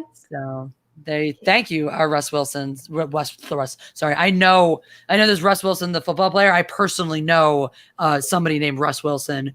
Russ Wilson, the one I know, is my taken guy. Like, he's my real life Liam Neeson. He's my, like, when I travel abroad for fencing, I make sure my parents have his contact information, because if I go missing, he's the guy they call. Yeah, I have a real one of those. I don't have any of those. I'm happy to lend you mine if you need him. Russ Williams, thank you. He's just pretty gung-ho American. So like anytime it's like American in need, he'll, you know. Russ Williams says, so thank you for bringing that, for helping that us see that. So because Ridley Scott has always been a masterpiece guy, right? He is a guy who, I'm not afraid, like a George Lucas. I have a vision. I'm going to make my vision come to life exactly the way I see it. I'm like, George, maybe get some help. Maybe ask for some second opinions. Yeah. Ridley Scott, I have a vision. I see this vision. I see exactly how I want it to come to life. Okay. He's gotten himself into trouble when that vision is different from what the script has given him and presented. But when he has jived with the script, when he's jived with the project, when he's seen that vision and creates that, like, goes for the masterpiece. I mean, even his bad ones are watchable. Like, even Prometheus is a watchable film. So, yeah, exactly. Yeah. I feel like he's got it. I feel like he's like, I don't know. I feel like he's still got these. I feel like all three of these are going to be winners. You're getting me even more excited, because I always try to temper my expectations with everything in life, but your excitement is like getting me excited. So Ridley Scott's my favorite director. He's one I'll go in a little blind for. So he's my favorite. Yeah, I love that. I'm on board. I'm on board with your enthusiasm. So I love that he's your favorite. That's a good favorite director. That's a solid one. Thanks. He's just, it's the way he's an artist as a director. Like, it's to me, a truly great director is somebody who can always get the best performances out of his actors, but then also deliver a visually beautiful, like he's an actor's, he's not an actor's director per se, but he's not an actor's director. He's a vision director success. So like most vision directors have bad relationships with actors. He's a vision director who's been able to still work well with that. Like, he's the sort of the whole pack in a big way, and works with such. Another thing, directors of his caliber, a lot of directors, there are other directors of his caliber that like to work with underlings, lesser people. He's someone who likes to bring in, quality talent, hire, like, he's not afraid to work with other stars in any, field, because that's where the talent is. So, yeah. Gotta love it. Appreciate that so much. Especially, he's a special one for sure. Very special. He really is. But yeah, so let's wrap on that note. That's an optimistic note. Gladiator 2, something to look forward to. What we do in life echoes in eternity. Shadows and dust, Maximus. Shadows and dust. The quote, I think that was like the first quote I put on my YouTube, like, about me section, was I put that on there. Really? Or somewhere it has like the wave emoji next to it, but I just love that quote. I mean, it's a great quote. I go to that one so much. That is one I go to. That whole speech, actually, that entire speech on horseback there, I had it memorized at one point. That whole thing, just like, because I love it. Reminded me, it was like a little bit of, I mean, even though it's like, all right, you're just the guys flanking the other army and whatnot, it had that St. Crispin's Day kind of style of like, if we ride into death, we ride into death. But that moment, that line, what we do in life echoes in eternity. Yeah. I think it was originally Marcus Aurelius, I want to say. I know that he was a a Stoic, right? And then the Roman emperors like went his teaching. So I'm assuming that was like a reference to his like. Yeah, teaching. I think there was a lot. I think a lot of the philosophy in Gladiator was a nod to Marcus Aurelius's philosophy. Yeah. Also, they've even the line too where he talked about, you know, how will they remember me? How will they talk about me? The this, the that, the tyrant, the philosopher. He puts the philosopher in there, and I'm like, yep, there you go. There we It's go. it's a even though it's not always a historically accurate film, it's a historically respectful film. It is, and it's a humanistically accurate film. For me, if you can get the humanistic element, like Amadeus did for the story of Mozart, and like even though it wasn't historically accurate, it got the human elements of like. I love that. I'm okay with twisting things if it's for the sake of gathering a little more humanity, or like the even just like the I don't know, the story of how dark people can be and how light people can be. I love seeing that played out. And I think it's like it still gets at the heart of the corruption of power that was true to the history of the time, as well as like very much like the way it sets up the pressure, like the historical structure and their political structure feels very, you know, true to the time, and then reflects that, you know, corruption of power that is a timeless story that you know works through across all the generations, all the years. Yeah. Gladiator is a great movie. If you haven't seen it, go watch it. Yes, seriously, guys. If you haven't, I don't want to like, I'm not going to like, we need to talk if you haven't seen Gladiator. I'm a little worried. So when I was younger, I used to not cry. And that used to be the only movie for a long time that I cried for humans dying. I cried whenever animals died. It used to be the only movie I would cry for a human death at the end of. But the thing is, I never cry because the ending of that movie is sad. Because I've never really thought of it as a sad ending. The character gets everything he wants. He successfully makes sure that Lucilla and her son are safe, frees is able to carry out the dying wishes of Marcus Aurelius, and then is able to rejoin his family in the afterlife. He gets everything he wants. I cry for the fucking catharsis. I cry at the movie the way I cry at the end of Lion, because it's like, oh my God, when he's reunited with his family, it's the most beautiful fucking thing in the world. Like it's that beautiful catharsis. It's that beautiful completion. The completeness of that journey is why I bawl like a fucking baby at the end of that movie. Like I've never, even when I was 11, watching it from behind the arm of the cushion chair, the couch, because I was too young to be allowed to watch it, so I snuck in the family room. Even at that age, when I hated when characters died, because it was this, I hated even if the character I really liked died and it was a happy ending. Oh, it just ate at me. For some reason though, Gladiator, it was never a sad ending. It was, even at that age, it was so beautifully powerful. It was like, oh God, that music. Oh my God, the music. Oh my gosh. Oh my gosh. Oh. I went to Italy in when I was in university. I went on like a study tour there, and all I listened to the entire time was the Gladiator soundtrack or the score. It was so freaking beautiful. Just like quietly looking out the windows of a bus, like while driving, and like seeing the Colosseum with the Gladiator music in my headphones was like the coolest freaking thing ever. That's a bucket list for me. I really want to go see the Colosseum. So beautiful. It's so beautiful. It's actually amazing. And the Roman Forum. Oh wow. So beautiful. God. That last shot of Diamond Hansu in their Colosseum shot and all that. Oh God. Goosebumps every time. Montana, did you watch The Father? She said cried hella fat tears watching The Father. Did you see that one? No, it was the Anthony Hopkins one that just came out where he plays the father with dementia. I love Anthony Hopkins. Oh. It's incredibly told. It's a beautifully told story. I didn't cry until the very end when because it's difficult at a lot of points, but it was the very end when the nurse starts telling him about the sky coming out, the sun coming out from the sky, and you realize it's the metaphor for what he's been experiencing this whole movie. Oh, that's when it broke me. God, it's the thing about this movie is that it's a movie about somebody suffering from dementia told from the perspective of the person who has dementia. So it's for most of the movie, it's just as confusing for the audience as it is for him. But like in a way where it's not like, oh, I'm confused. But like you realize like you realize what's happening exactly as you're supposed to. You go through the journey with him exactly as he's going through it. And then you get to the moment of clarity at the end, and it's fucking heartbreaking. Wow. I I need to. Yeah, highly recommend. Gary N, holy shit.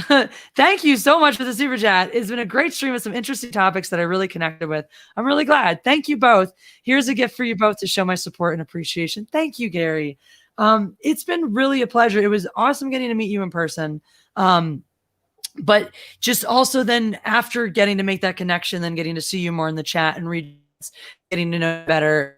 It's been really great. I've appreciated so much having you as a part of the community, Gary. So even if I'm not always directly responding, just know I have noticed your contributions even more after getting to know you. And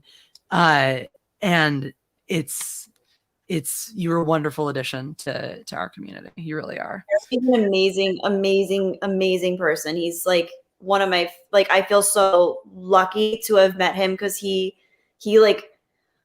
just been an amazing human being all around. And I got to meet him too. And like genuinely one of the most present and kind and genuine people. And like, I don't know. I'm a sucker for genuine people, obviously. And it's just really cool. Like you and Gary are some of the like, I'm just grateful to have met you through this whole crazy YouTube thing.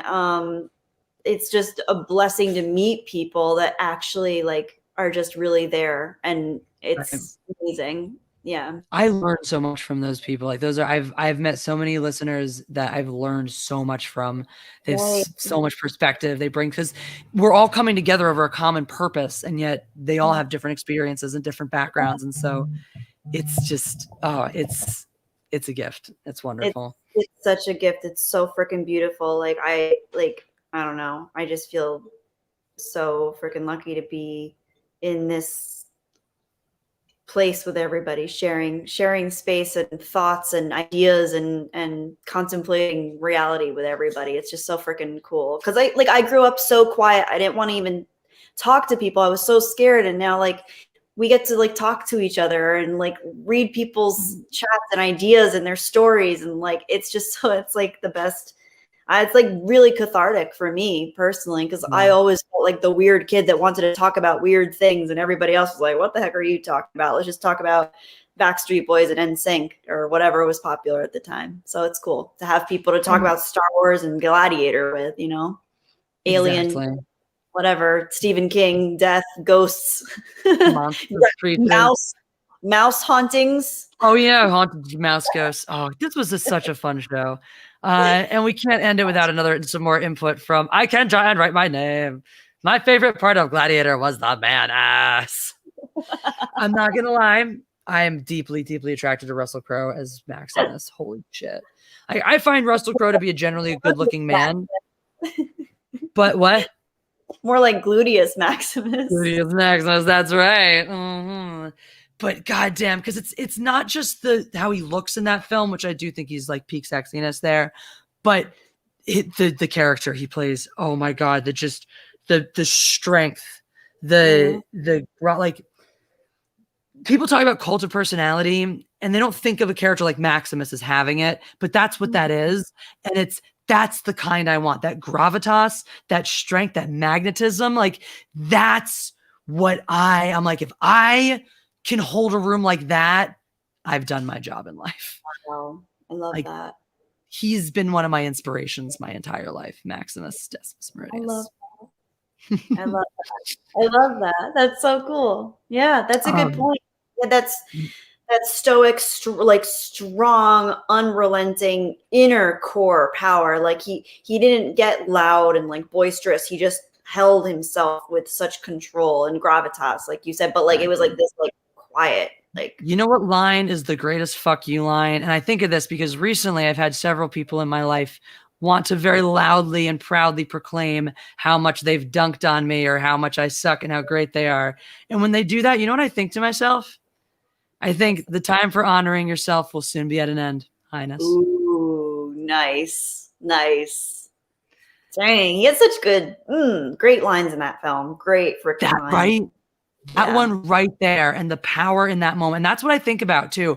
When I have people coming at me, when you're bogged down by the haters, when people, want to try to put you in your place or tell you what they think of you and stuff, I think of that moment. I think of the way that Maximus was in that moment, and how the real strength in the moment was not to engage or fight back or hit, but to just know what was coming to this motherfucker and be so much more powerful. Like in that, like he reduced Commodus such a petty little ant in that moment by just not entertaining his shittiness.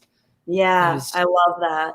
I love that. I heard a quote the other day. I forget who said it, but they said the ability to remain calm in the face of an insult is a superpower. And I thought that was so cool, because that's like, I mean, I have a hard time staying calm just in general, because my mind's always like, I'm always thinking of worst case scenarios and stuff. So let alone if someone says something that like hurts me or affects me in some way, I'm like, how do people stay so calm? And he's the perfect example of that. He's just like completely stoic about it. Just stood there like a mighty oak and just quietly spoke the words of doom. I'm finding more of that in my life too. I'm finding more of that when people want to, say things or do things. I'm finding more of that, that quiet calm, that like, oh, so that's how you think this is going to go. Okay. The other one is laughing. That was when I picked up from Tyler Durden in Fight Club. Just fucking laughing in the face. Nice. I need to rewatch Fight Club. I've been hearing so many Fight Club references, and I haven't watched it since like high school, or maybe I watched it once when I was in. I watch that movie like once a year. I love it. I gotta see it again. It's such a good one. So fun. Yeah. Jeff keeps telling me, he's like, I keep seeing more and more, Jesse, how your personal philosophy just comes from Fight Club. And I'm like, maybe. Not a bad one too. It's got some solid philosophy in there. Mm-hmm. Yep. It's funny too, because I never realized this also. I find that I come to moderation as a balance of two extremes. And I think that's something that's always resonated with me about Fight Club as well. Is that's somewhere in between the two versions of Tyler Durden is, a well-adjusted guy. Right. Right. But that's true. It's the balance. It's the balance. Thank you, Vicious Archon, for the super sticker. He sends, wait for it. I gotta look over here to see it. How's it going? Shiba Inu, thank you. It's going wonderfully. We've had an amazing stream. We've gone almost 3 hours now. We've talked about ghosts, cats, ghost mice, movies, existentialism, absurdism, murder, all of the above. It's been fucking fun. Deaths, mysterious deaths. We got to do this more often. Like, how often are you available on a Tuesday late stream? See, that one's hard because of work in the morning. Yeah. Always do it. I can't always do it, but I'd love to more often. I can pepper things in. I just can't do them like every week. That's fine. Well, how about then let's try to get you over on Tuesdays more often, more regularly, because this is good for my soul. Yes, me too. It is seriously good for my soul. I love this so much. This is wonderful. Any last things you want the audience to know before we skedoodle? No, just you guys keep taking good care of yourselves and your lives, and have fun and enjoy things, and let life take you wherever it takes you. And when it's taking you somewhere you don't want to go, freaking take it back, because you're the only one in the driver's seat. Damn fucking straight. All the things that Kelly said, make sure you guys are subscribed to her for the rare and magical times that she does grace us with her presence. That link is right in the description. Jedi Bunny, in case you didn't know. And guys, make sure you go follow me over on 17 Live, because that's where I stream most of the time. But most importantly, if you could just drop an email over on this little email list. I'm getting ready to start a fencing club, which is a magical, wonderful thing that you guys will be hearing a lot more about starting like now. And I'm collecting emails so that I can start raising money to build a fencing club. So that'll be exciting. But yeah, that's all the things. So you find me on 17 Live tomorrow. We're not Live It anymore. It's 17 Live. And hopefully you find me and Kelly back doing this stuff soon. So until then, think what gladiator quote I want to end on now.